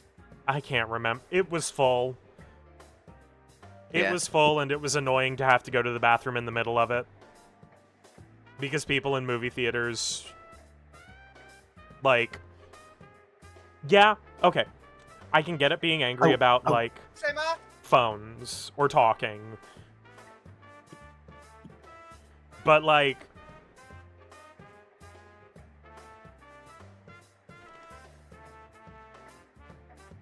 But, like...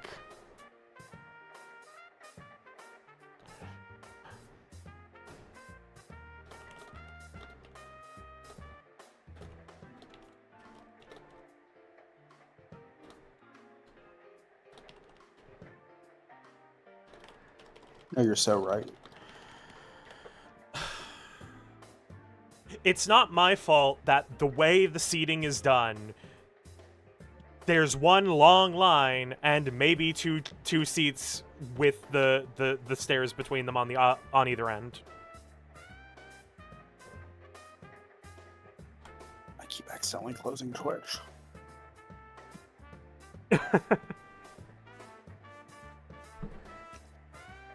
I did lie. I do know the biggest crowd I've been in a theater. It was during the Eras Tour recording. The entire Right. thing was full. Not a movie, but like, you know. I mean, that counts. That counts as a movie. And is that maybe my favorite thing I've ever done? Well, yes.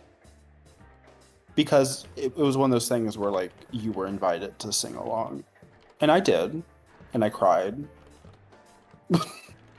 And I brought my brother with me and paid for his ticket, and he's not a Swiftie and didn't know any of the songs. And so he was just sitting there horrified for 3 hours as I sang myself hoarse and cried myself to sleep.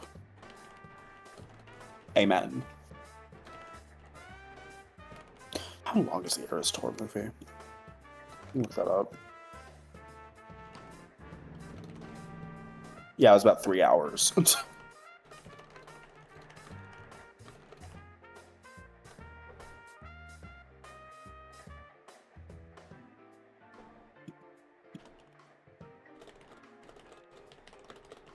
Yeah, after that, it was what was the one I said?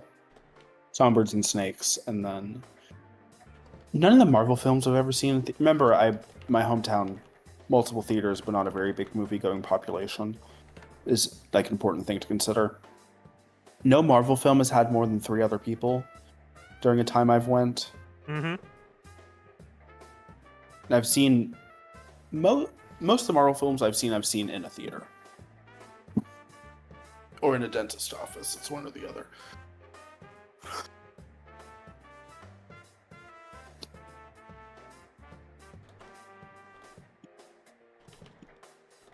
Oh, I saw The Day the Earth Blew Up. That was really good. But I think I was the only person there. Granted, I went to go see it at like a school day, a Wednesday at 1 p.m. or like, it was 2 p.m. So all the kids were in school, and none of the adults were seeing a Looney Tunes film. So it was just me in a theater with a capacity of about like 60.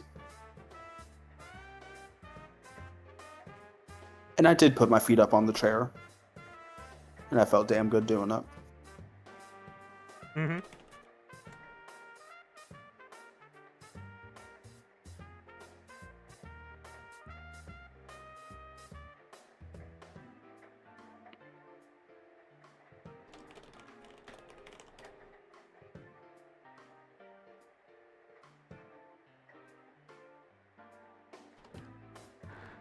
Okay.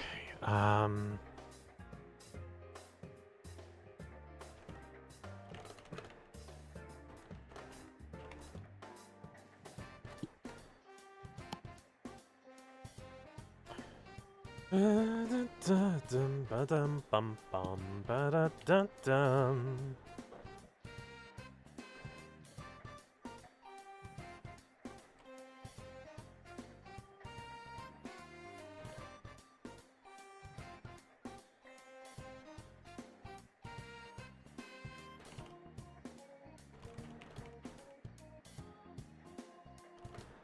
I'm back.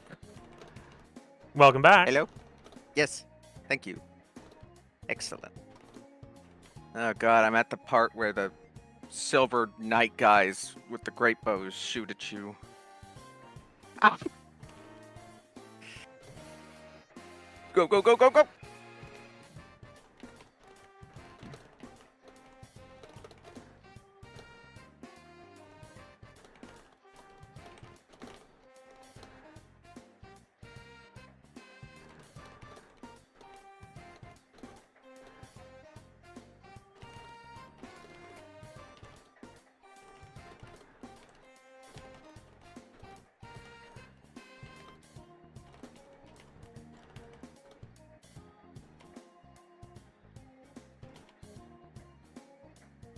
There we go.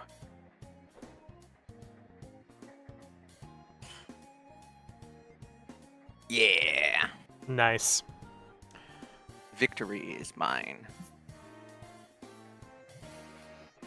Woo! That was close.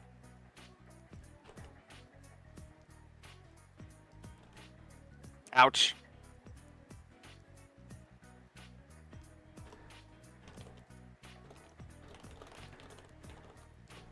Another one bites the dust.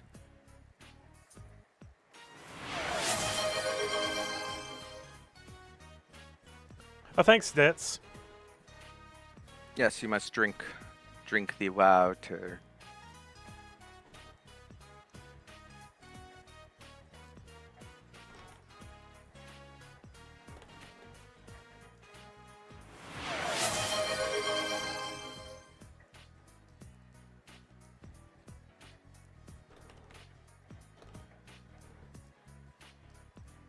Oh, thank you for the exercise. I need to find... Where did I set the dumbbells? Work them glutes, boy. I'm actually not going to do squats today because I've now got the 2 dumbbells and I need to start working arm exercises in. So you may become Bara yourself. Yes.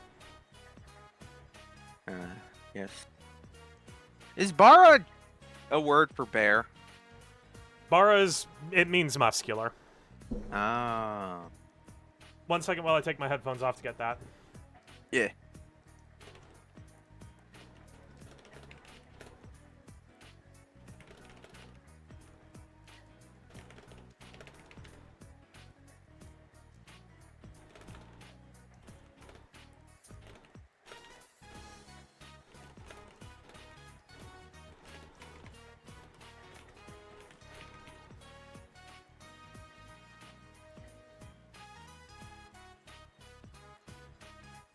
What characters? Wolf Dragon Blood.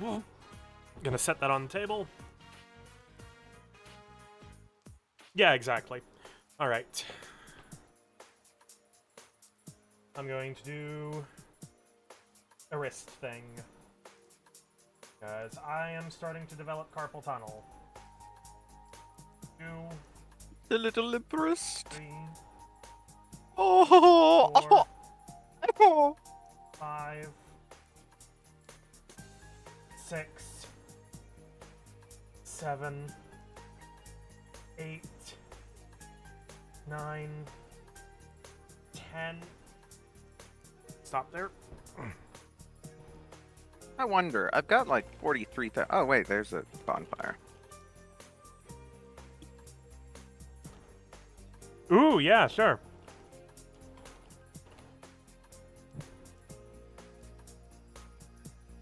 Now the other arm. 1. Hit the bottom of the desk. 2. 3. 4. 5. 6. 7. 8. 9. 10.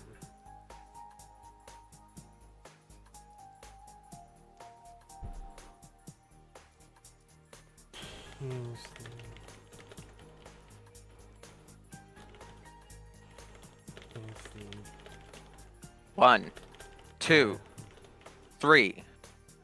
Still can only do 3 swings. This is a moral failing on my part.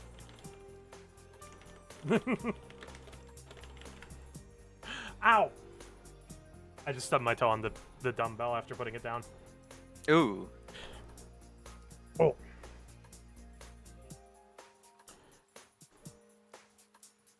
Like if...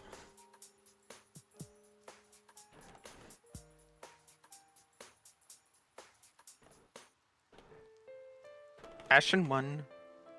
Seek lest.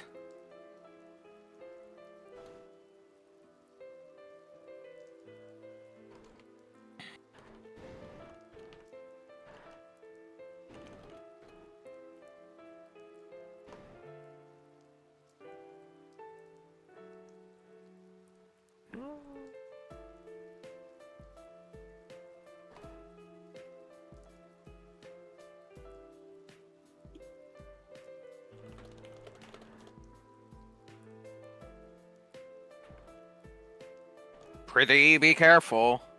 My ass is very fat. Could you imagine if he said that? That'd be evil. Oh.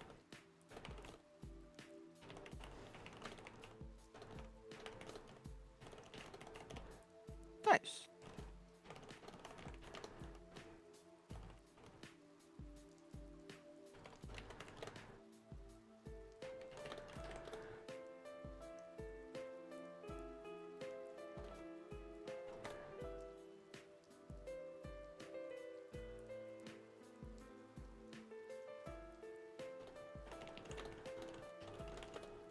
Alright, so Pontiff Sullivan. He's got some stuff around here.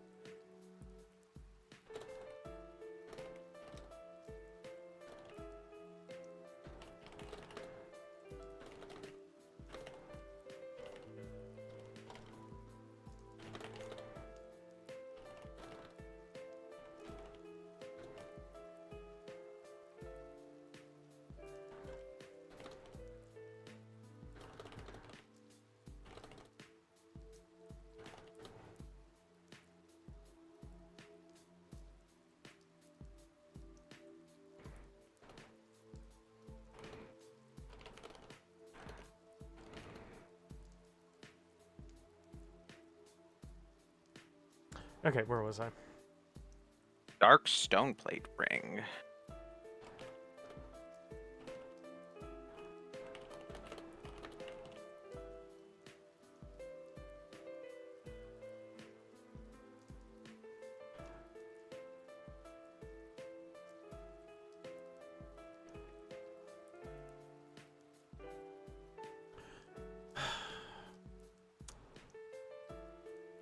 Suggestion is wrong. Posters do not have straps.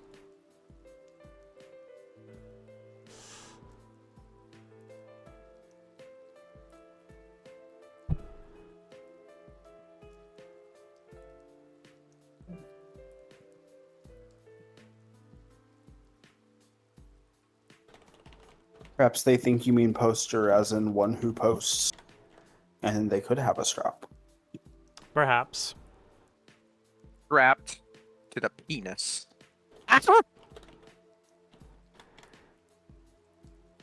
Fuck.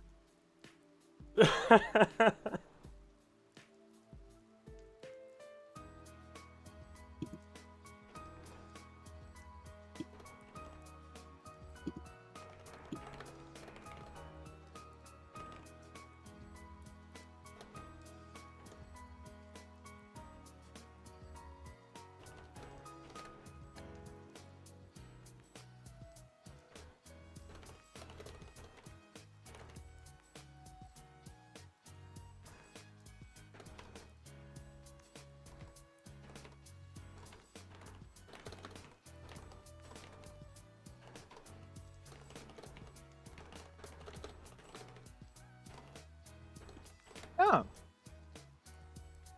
Nice.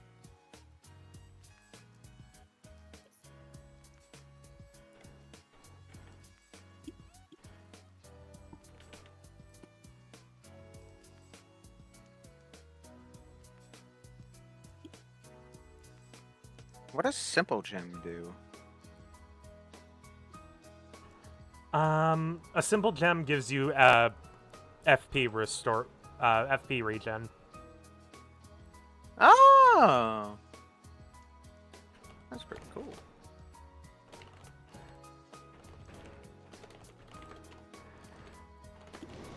Bet that's a mimic. Yep, that's a mimic. The room is empty.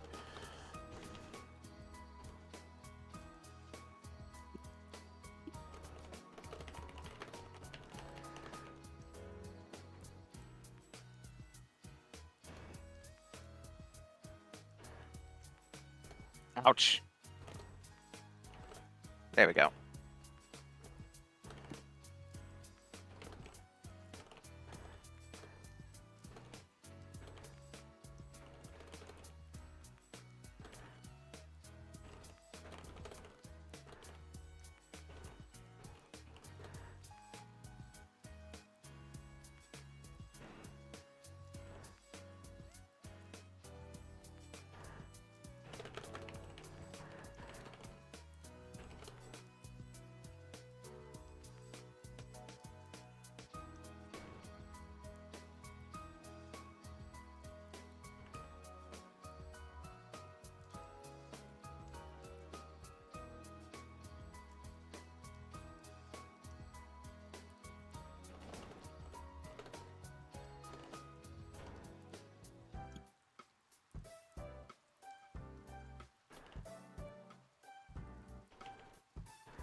Nah, I'll stick with Yorm's great machete.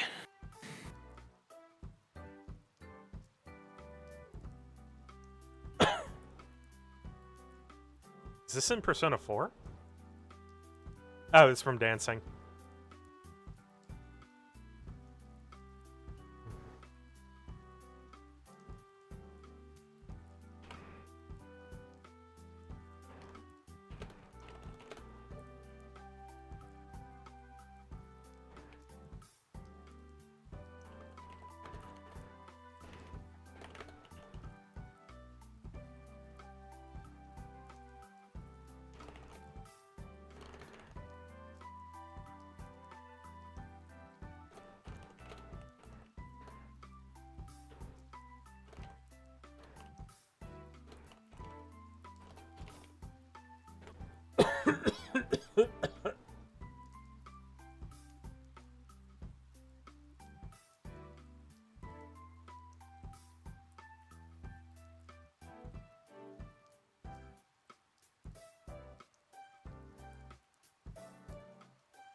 All right, on Orlando. Welcome me back. Welcome back to On Orlando.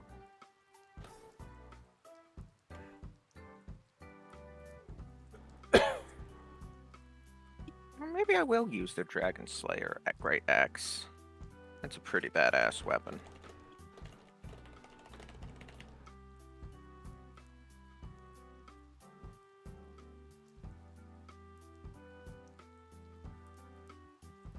Oh, wow.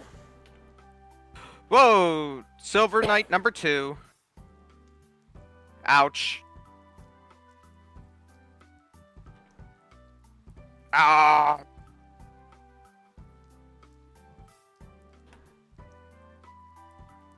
Nice. You literally said nice right when you died popped up. That's so funny. You were just like, nice! Alright.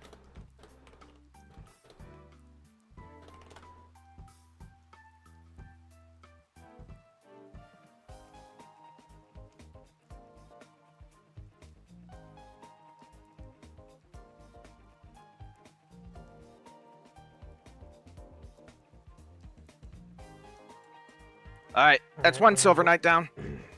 Woo. Phone.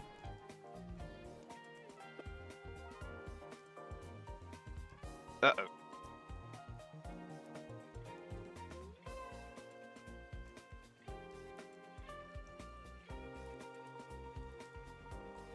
Ooh, I got the Silver Knight helm.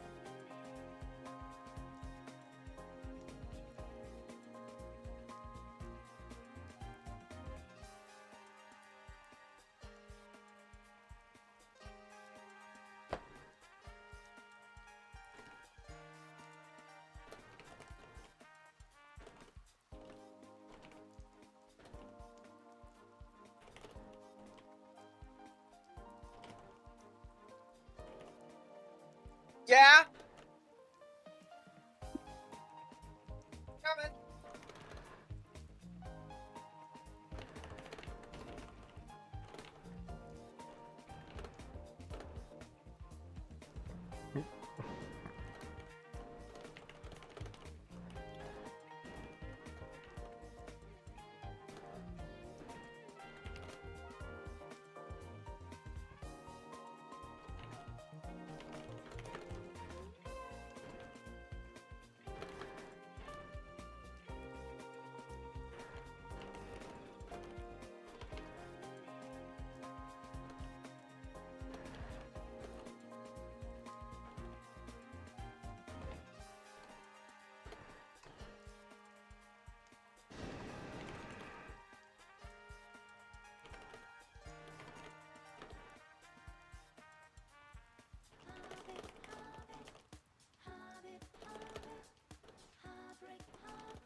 Hello.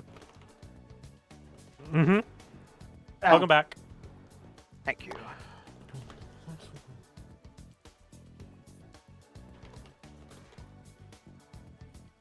All right, on Orlando.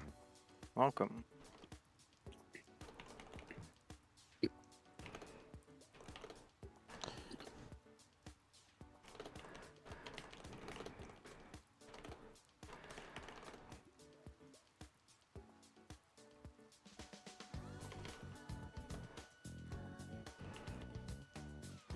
Whoa! Oh.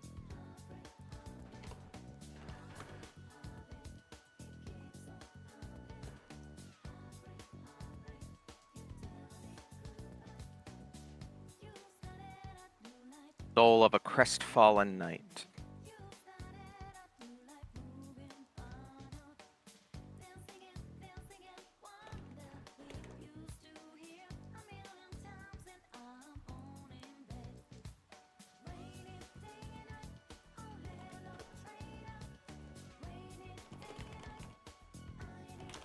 There's the dead giant. Sad. Let there be revenge.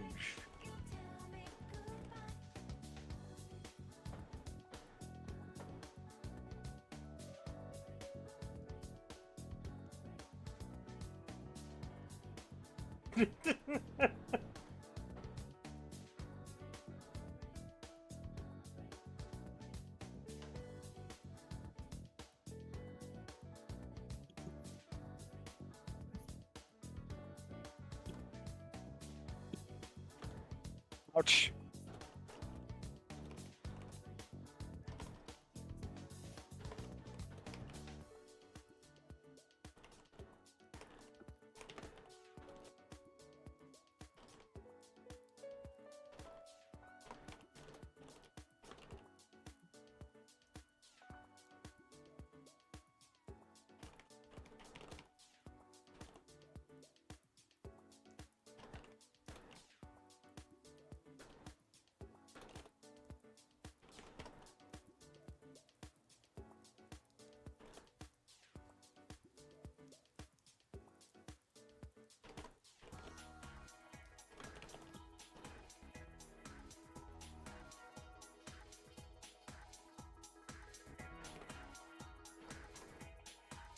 I'm pretty sure the shortcut to Aldrich is just booking it from the Anar Londo checkpoint. Oy, oy. Oy. Oh, shit.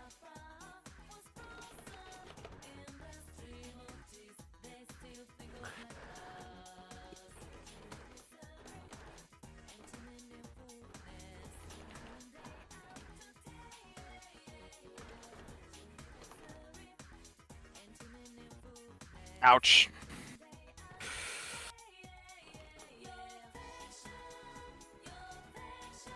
Yeah. Ouch. Yeah, about 200 characters sounds about right. For, like, a normal person, I say. As though I don't have... As though I don't have way more than 200. Just thanks to my tabletop games. Yeah. I hate that for you, and hate you for that. Got it. I got that big spider that lives outside I've been of listening to Reputation again because of I did something bad. The song that got shared on Handmaid's Tale, I told you about that. Mm-hmm. Anyway, I'm so excited to see how pop culture reacts to it again, because this is Taylor at her most obviously evil. In the song Getaway Car, she blames the guy she's cheating on for not guessing that she's cheating on him, and calls him stupid, and that he should have known better. Oh And my it's god. actually his fault for not figuring it out, and she's just doing what she was always going to do. And if he believed her, that's not her problem. Like, it's crazy.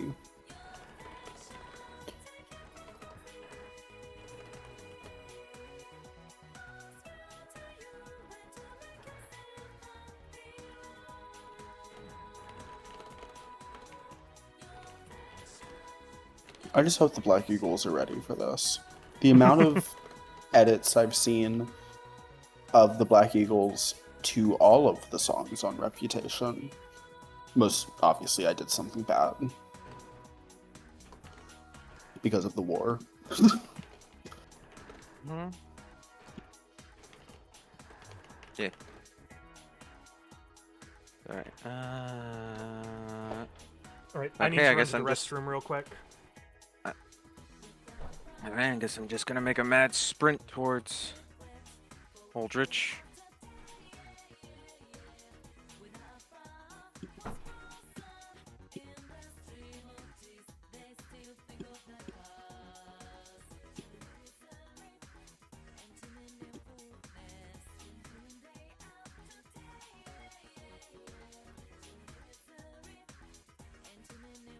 Ooh, pardon me.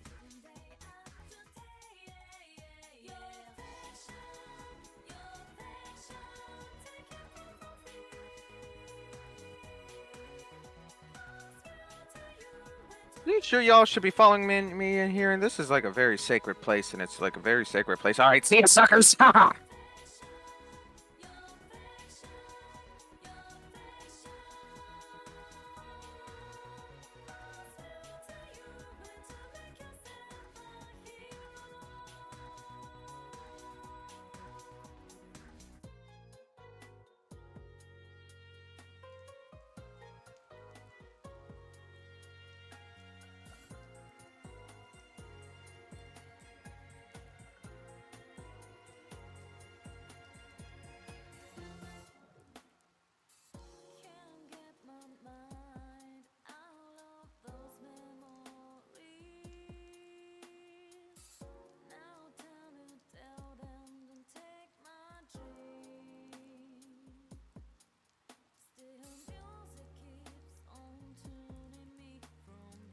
Yep.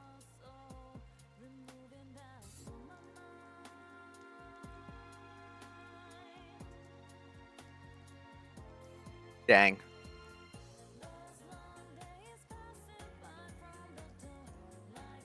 Well.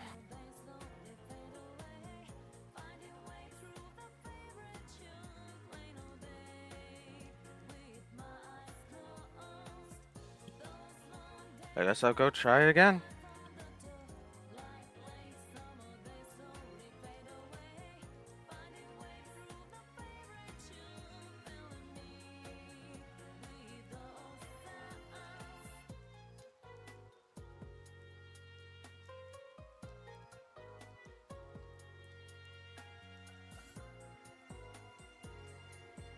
All right, round 2, Aldrich.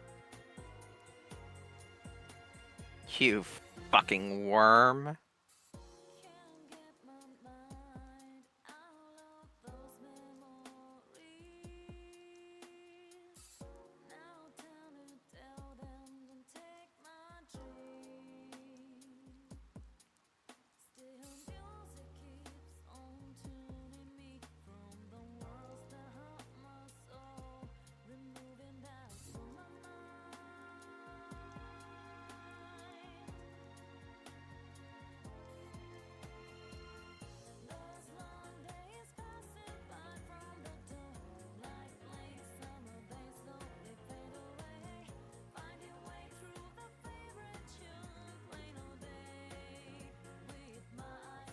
Uh-oh.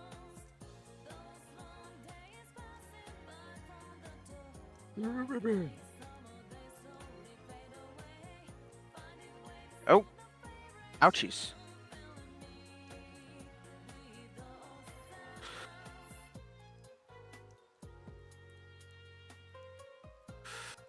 Oh.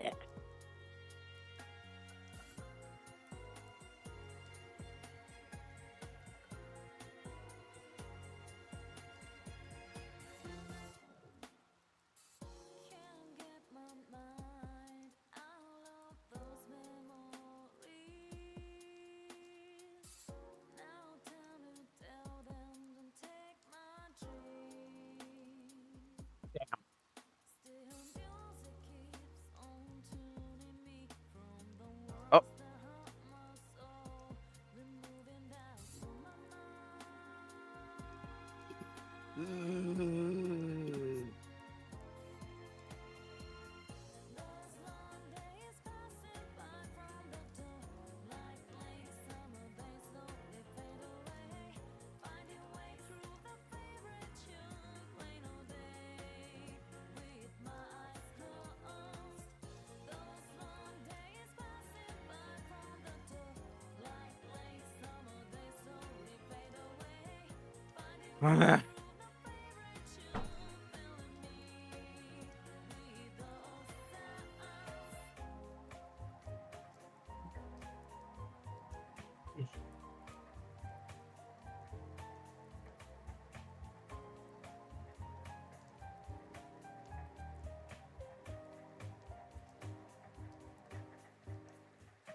I'm back. Welcome back. Fuck. Get back here, Aldrich.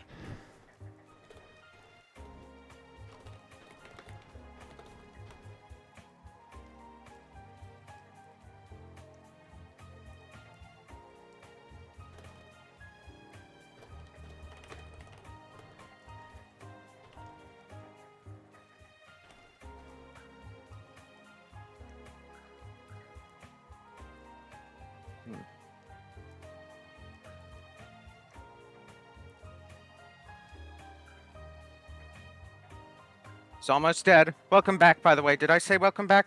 Yes. Excellent.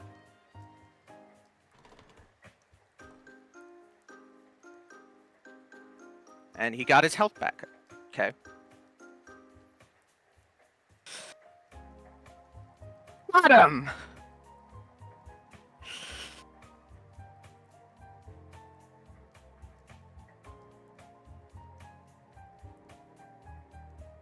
Aldrich, Devourer.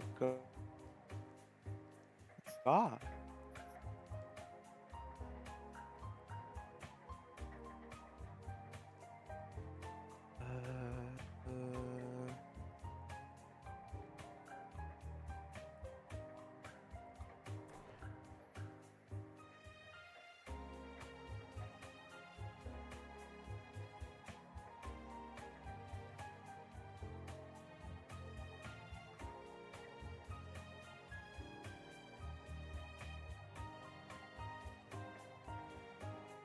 All right.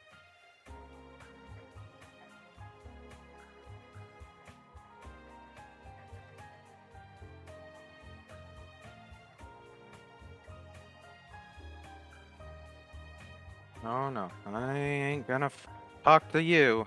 I know what happens when I do.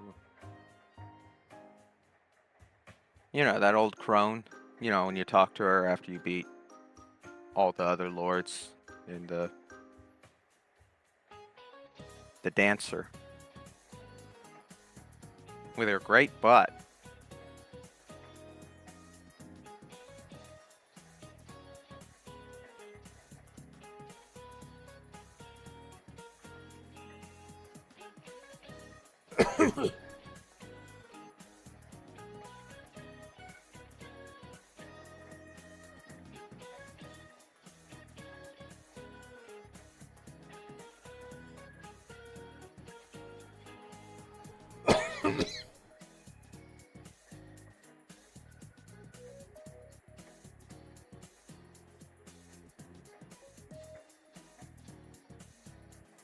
Right, where was I going? Oh.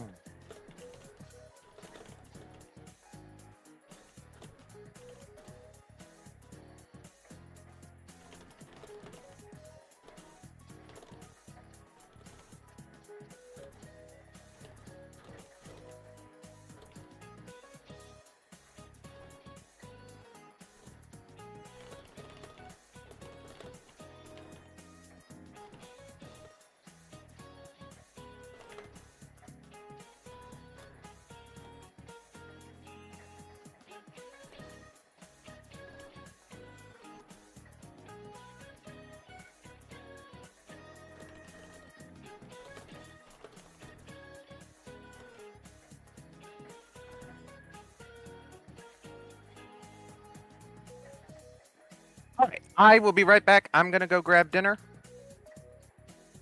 Once I grab dinner, I probably won't leave again. Gotcha. BRB, gamers.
Mm-hmm.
Oh my, it's windy out.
Hey, Tabupo.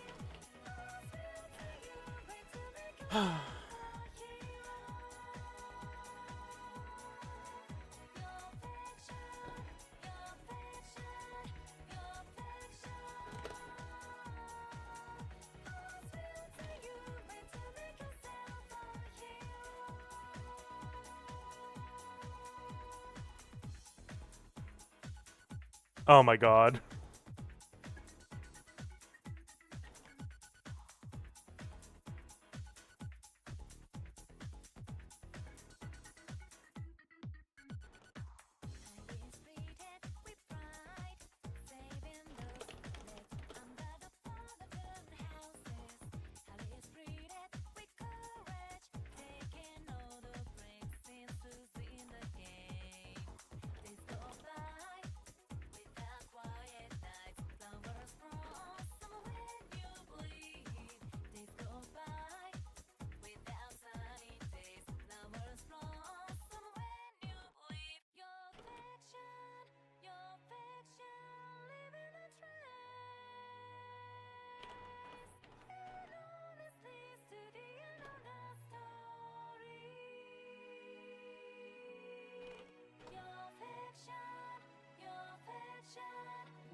Oh, let's see. What in the world? Oh, that's a cute little wiggly thing.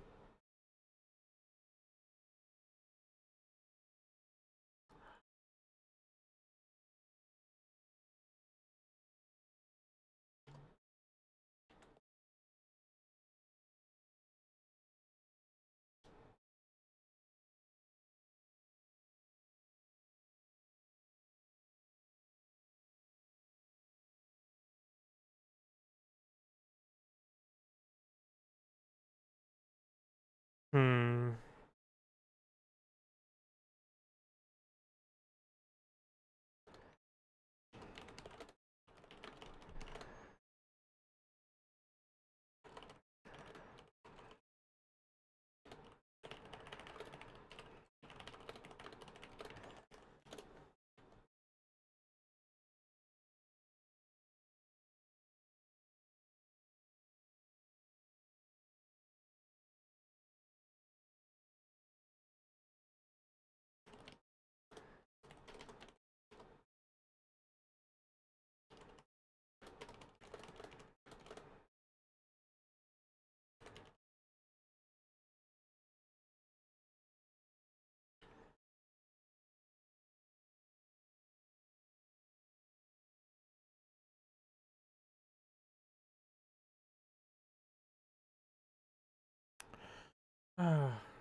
Anyway.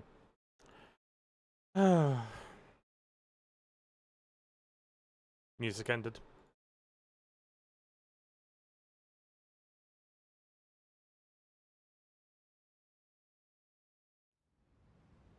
This one should take us to the end of stream. Welcome back.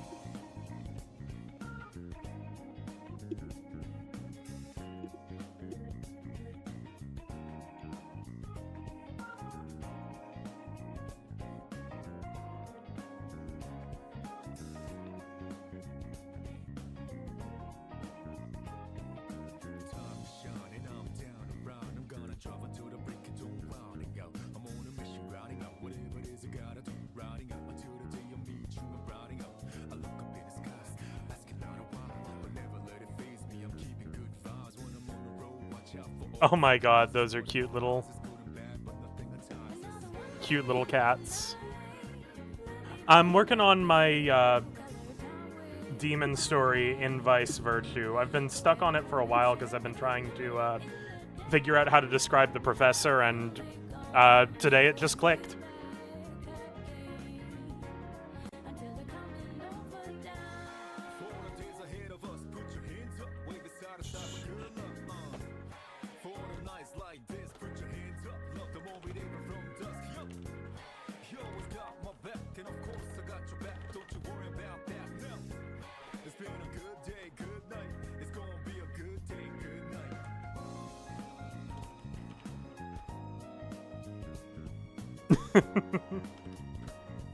I really need to get some animated emotes like those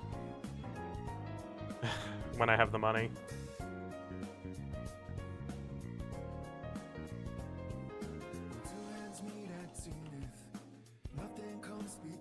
Oh my!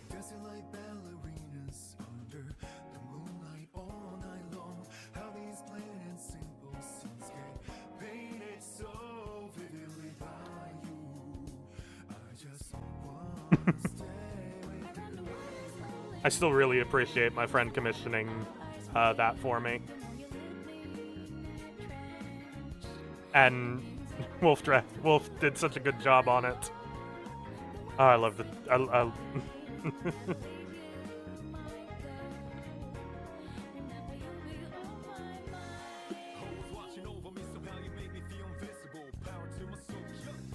I'm glad.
Where was I?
What's my word count at?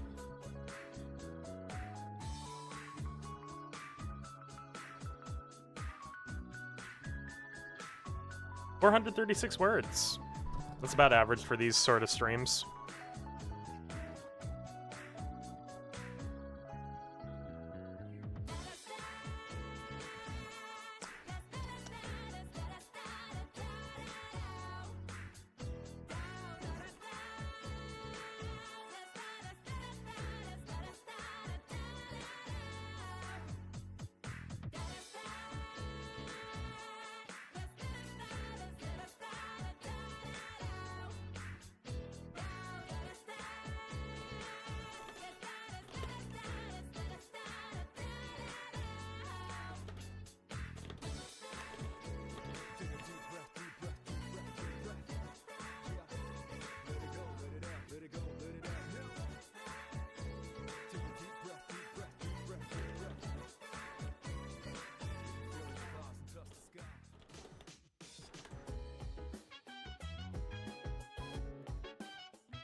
Is there a restaurant more French than crepes? Snails.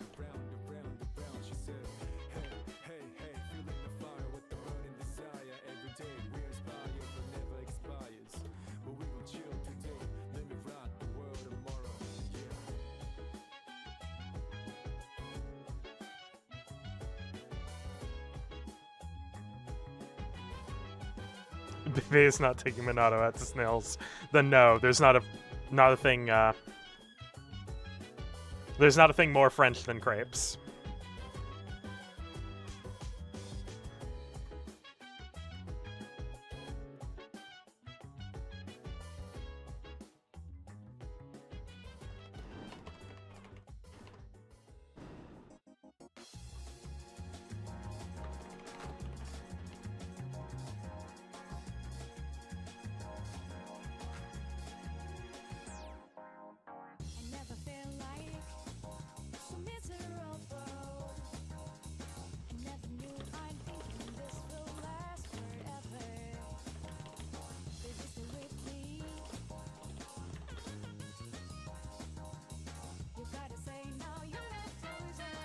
Oh, fun!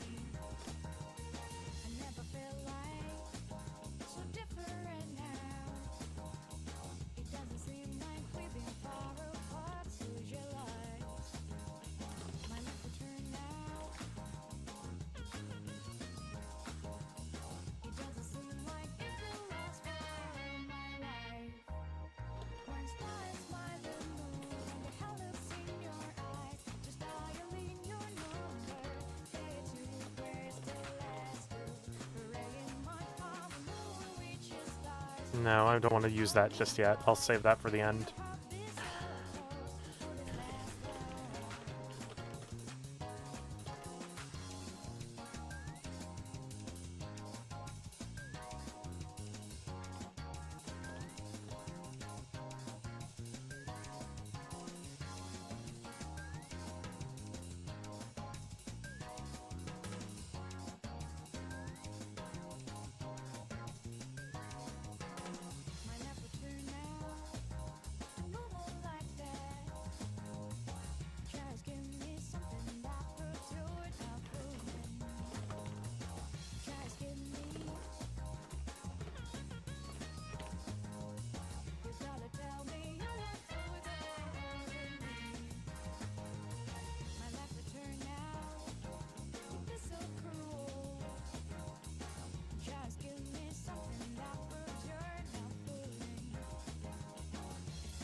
Right.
Our biggest hit idea is a Final Destination film where the visionary is a DJ at a nightclub and trying to figure out who was and wasn't supposed to die. Death gets cheeky by messing with playlists of all those supposed to die or sending playlists to the visionary that have vague clues to how the next person dies. That's fun.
My biggest sticking point is that I learned that Death is being a petty bitch.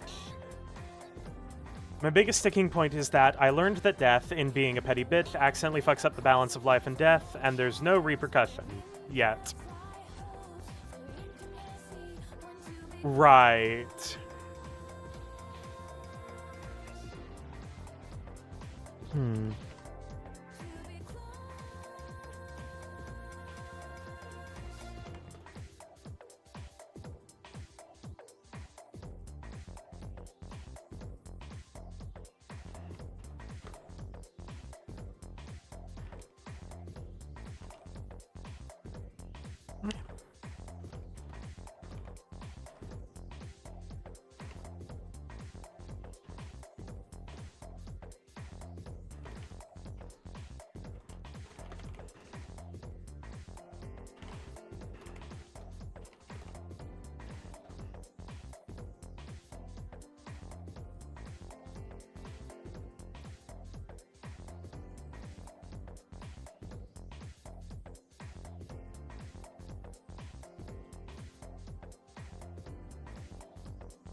I love potential.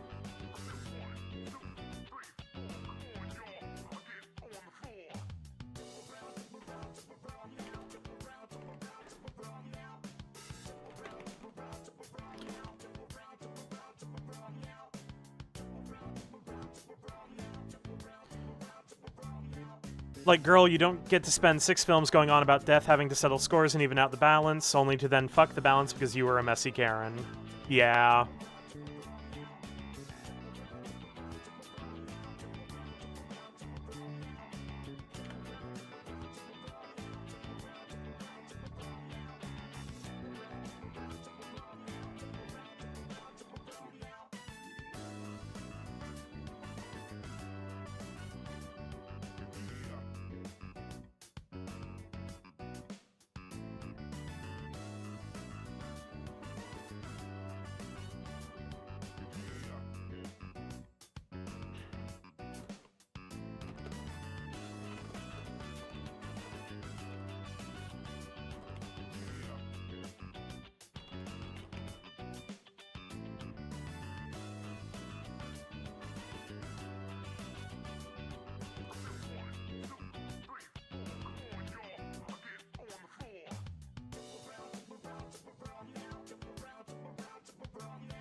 Where was I?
Oh, that's fun.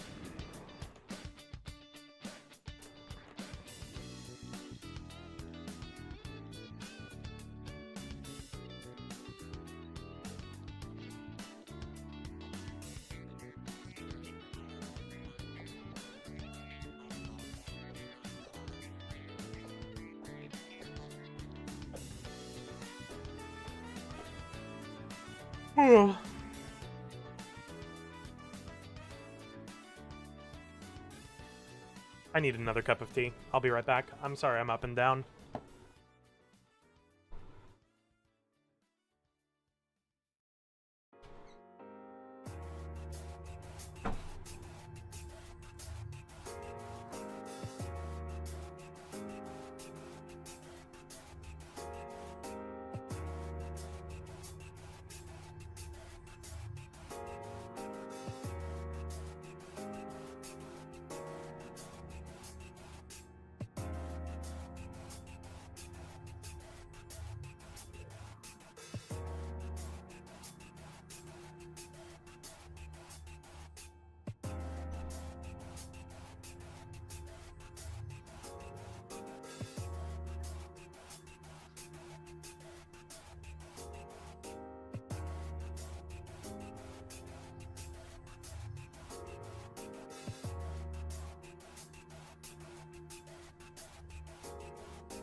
Uh, Hold on.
All right, gamers. Welcome back. Welcome to Jurassic Park.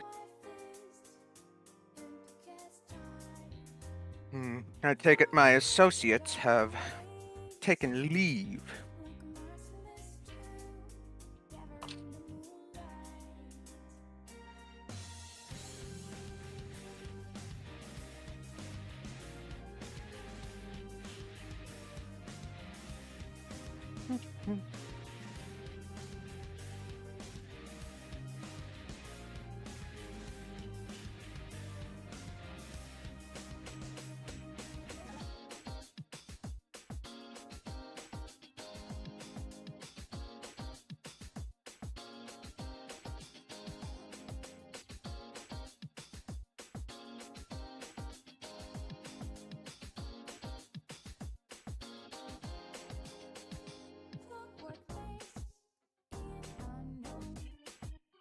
Actually, I'm gonna get more drink.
All right.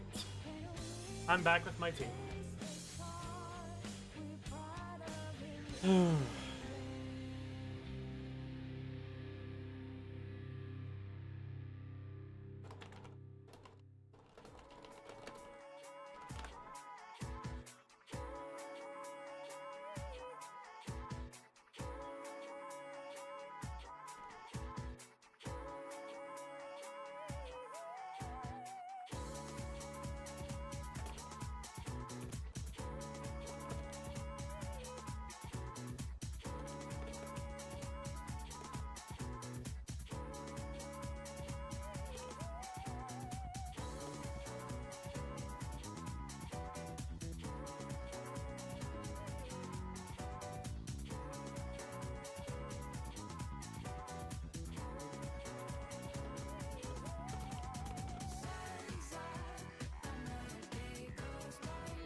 I'm back. Welcome back. Oh, It's been a while. yes, I came back while you were gone. Oh. And then I went to go pee. Oh, hold on. Yeah?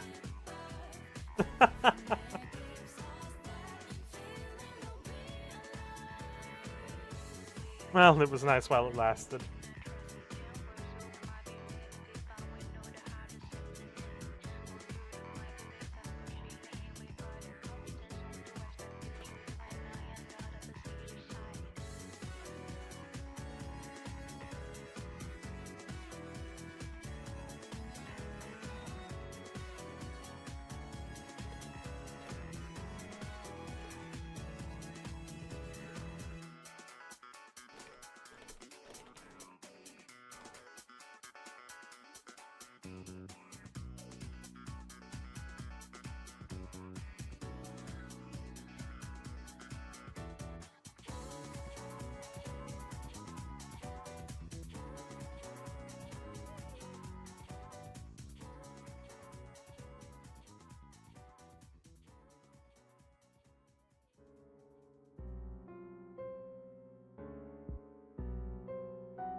thought I put their full names somewhere.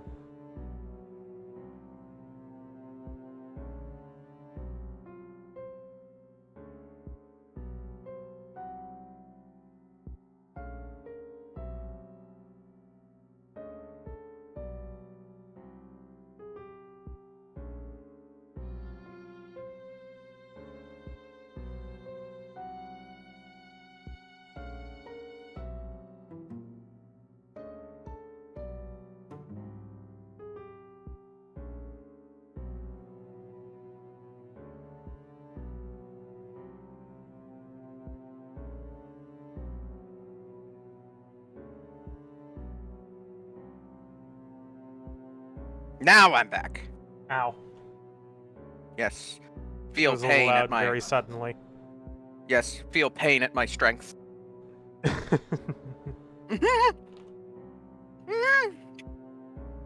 Mm. Reading through my What have I missed? character profiles again. Mm.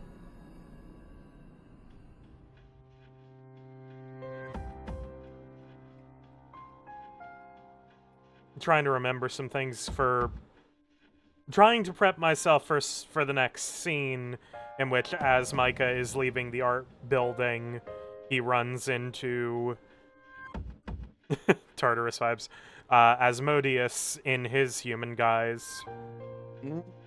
in like a classic meet cute turn Is this the your corner. Yes. demon boyfriend? Yeah. In the classic meet cute of collide into each other as you turn a corner. Mm. So did I miss anything while I was gone? Not really. I flustered myself with my own sensual writing, but when have I not? Fair enough.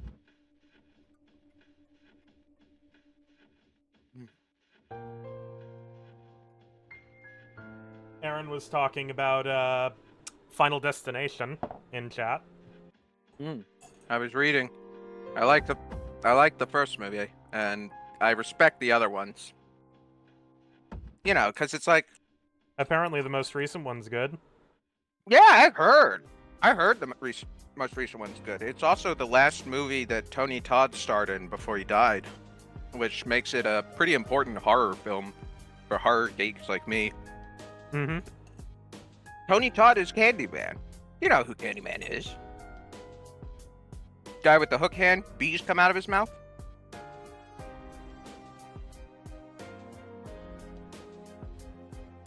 You can't hear it, but I'm just kind of staring at you. I mean, you know, you should at least know him from Cultural Osmosis. You talk about a man with a hook for a hand, and all I think of is man door, car hand, that thing. Man, car Let me door, get an hook image. hand, car door. Let me get an image of him.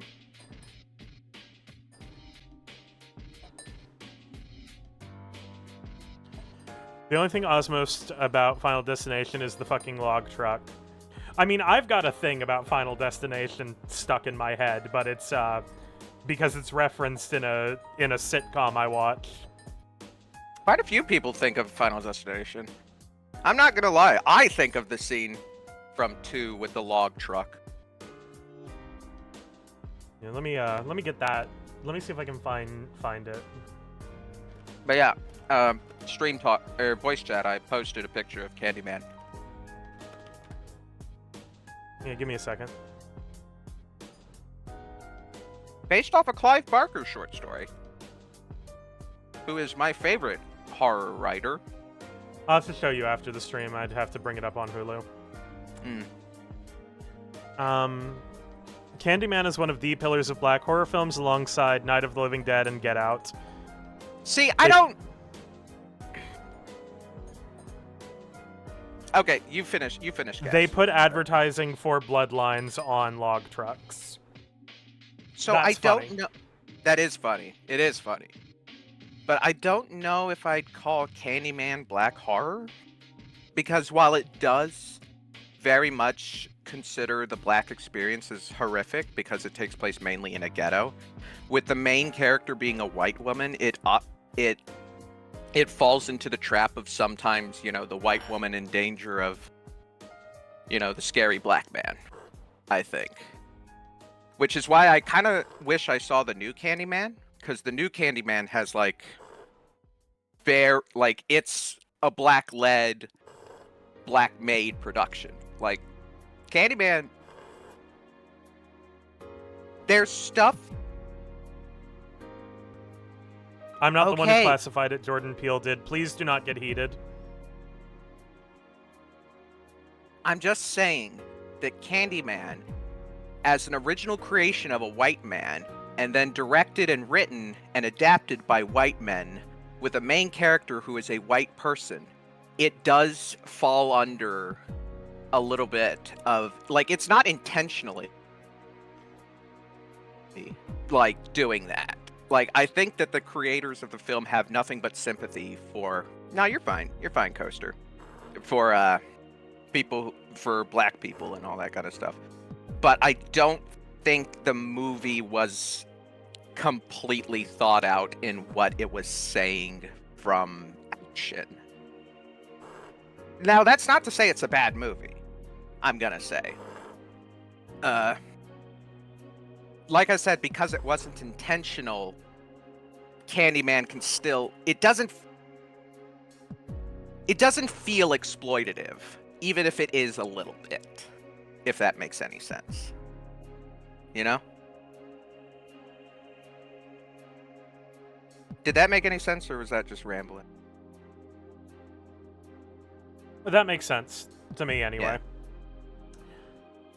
Yeah. It's a good movie. It's just that its heart's in the right place. It's just that I think it would have been benefited much more if the black lady was in the lead instead of the white lady.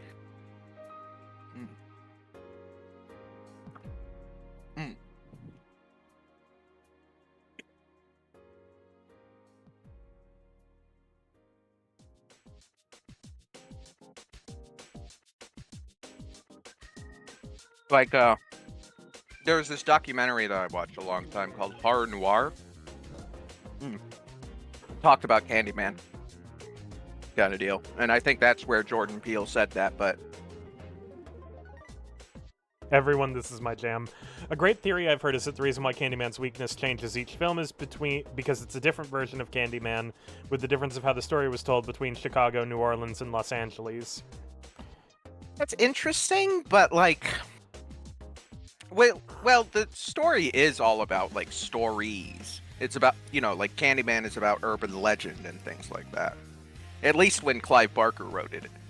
Then again, the funny thing is that when Clive Barker wrote it in a short story, Clive Barker is British, and thus his Candyman takes place in a London ghetto, while they had to Americanize it for the film adaptation, which I think is interesting. Clive Barker, I want to go on a Clive Barker rant, if I may. Clive Barker is my favorite horror writer, period, and he's also one of the first out gay men in horror.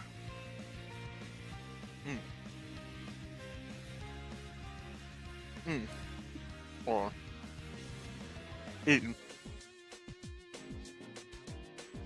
I'm happy you got the Hellraiser film rights back. Oh yeah, me too. But Clive Barker made... I love his short stories. He's very wordy, but his words are very evocative. They paint a very excellent picture. And yeah. I think you'd dig Hellraiser.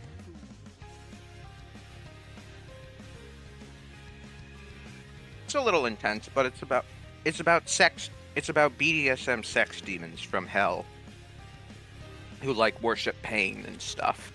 It's great. You'll love it.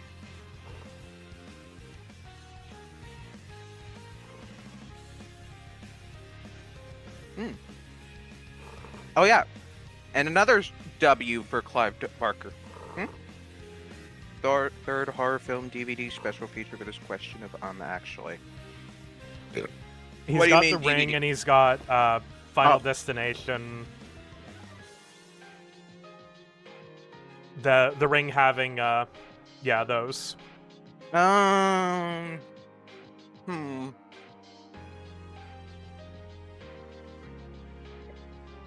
I hate to tell you this, but well,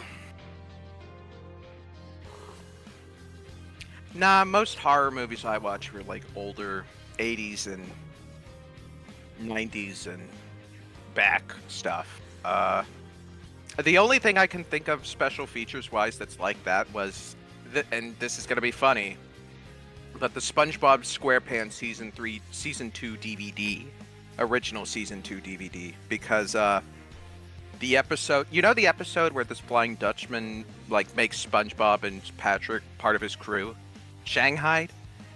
It's like my favorite episode. Anyway, that DVD had like 2 alternate endings for like what if Patrick got the wish or what if Squidward got the final wish. Squidward just wished that he never met SpongeBob and Patrick, and then the Flying Dutchman just ate all 3 of them. And SpongeBob's just like, "Hi, I'm SpongeBob. Who are you?"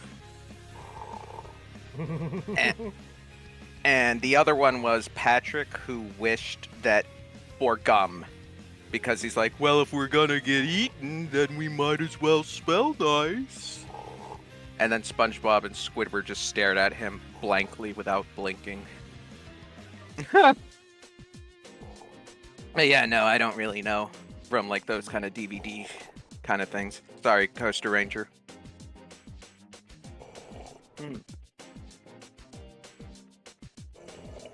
Oh yeah, horror. Clive Barker. He's really good. Very queer. Which is funny. I say that, but he didn't come out until like the 90s, like 1990. Yes, I am waterboarding myself. With knowledge. Also, oh my god, do you exclude? Oh my god. Oh, he's talking about you! He's talking about me. No, I just take very slurpy sips for the ASMR. Delicioso. Muy delicioso. But yeah. Actually, when did Clive Barker come out of the closet? Publicly. Gay. Out of closet. My apologies, I completely forgot the mic was live. Or that I would be able to be heard.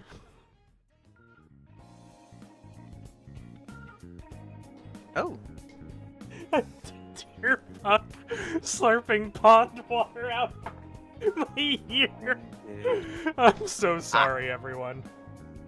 When did Clive Barker come out? He came out.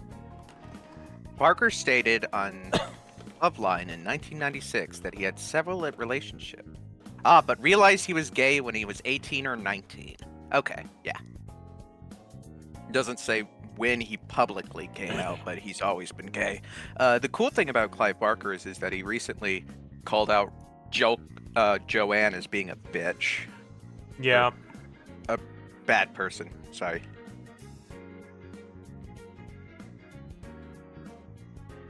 Yeah, what did he say? Here we go.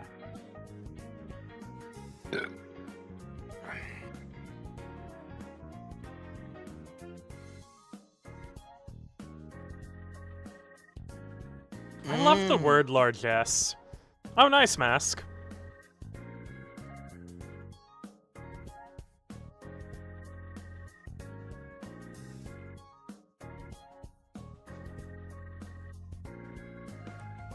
Okay, hold on. I gotta snip this because this is real. Fucking Clive Barker. I'm just gonna take a picture of you because you just said some real ass shit. Exercise. Gotcha.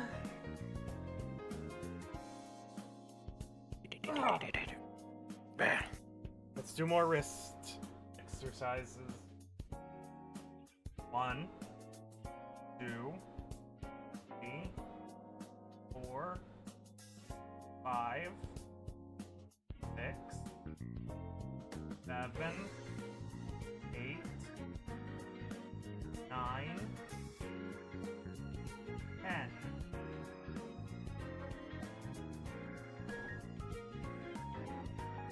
One, 2, 3, 4, 5, 6, 7, 8, 9, 10.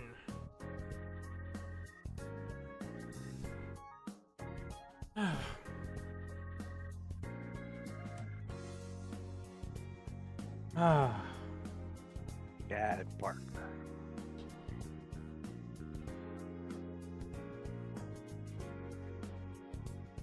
Shout out to Clive Barker.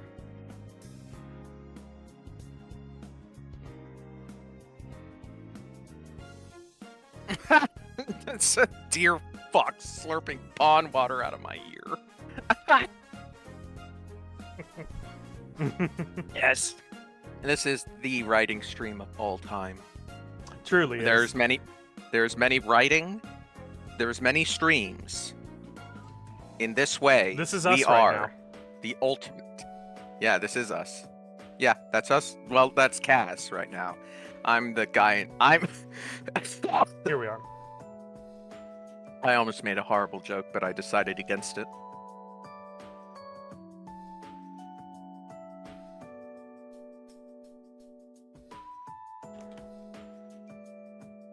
Alright, I gotta take my plate downstairs. BRB.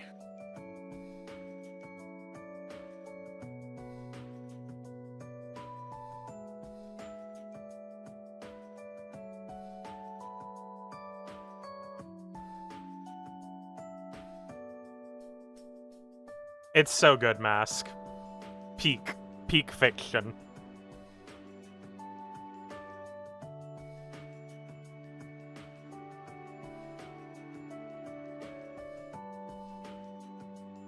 Yes.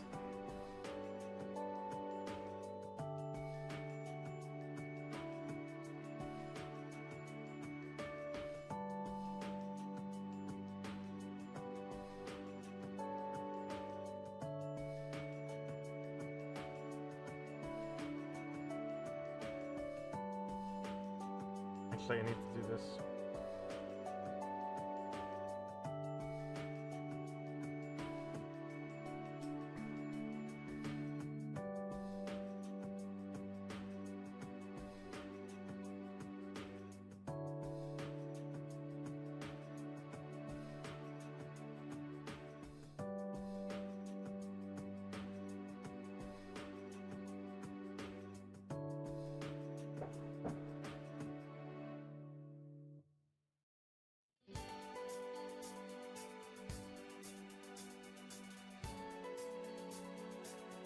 I don't know how to interpret that emoji. Or emoticon.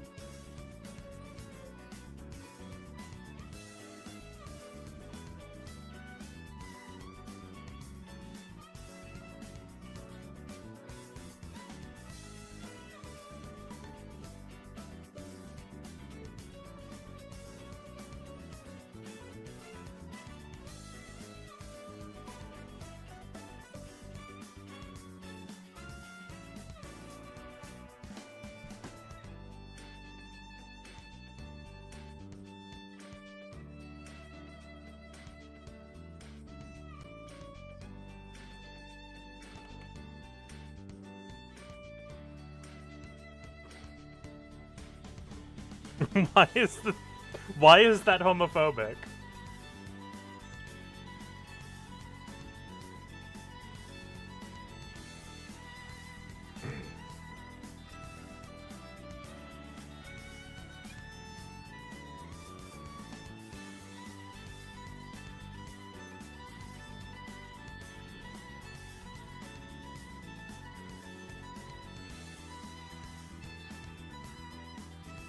Because I don't have any...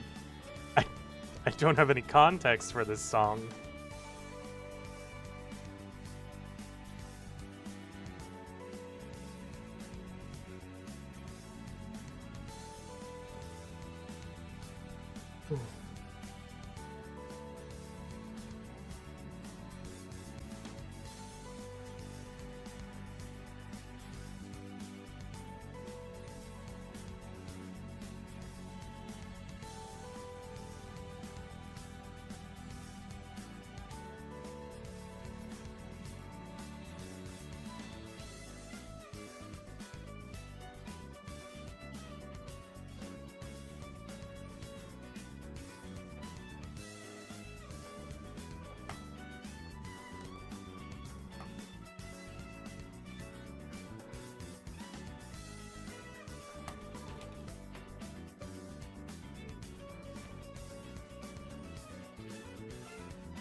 It is beautifully composed, I will say that.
Oh shit, yeah, we got doing pre-registration to get some rewards.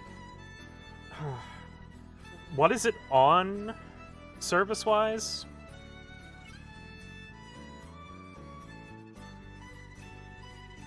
Like, is it going to be on Steam?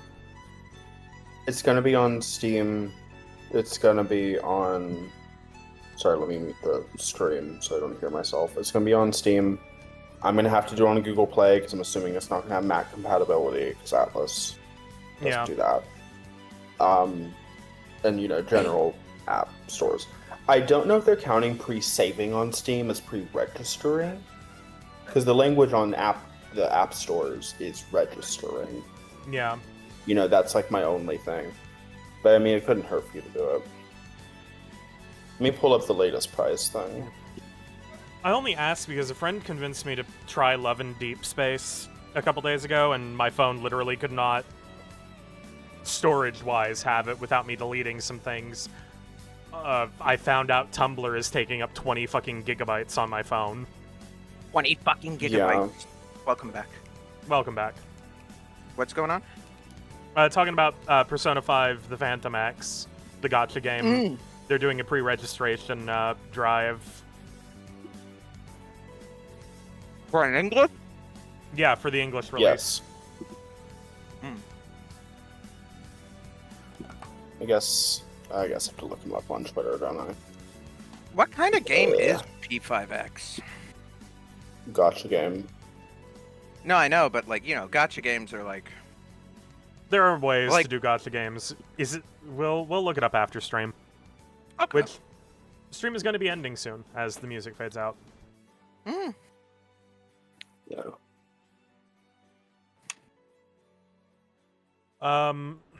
I hope everyone enjoyed today. I really liked having this time of just focused. Not focused, you know, but like set aside work. Yeah. And I liked having the people, like, watching. I don't know, made me feel more like I needed to do something. Mm. Yeah, I yeah. hope everyone has a wonderful time. Tune in Thursday at 3 p.m. Central Time for our community night Lethal Company game in celebration of Mulch's birthday. Yeah. Friday, Mm. not Kingdom Hearts 3 because I don't have time this week. Again. To get the save prepped. Things just are pretty busy right now. Yeah. So we'll see what we do Friday.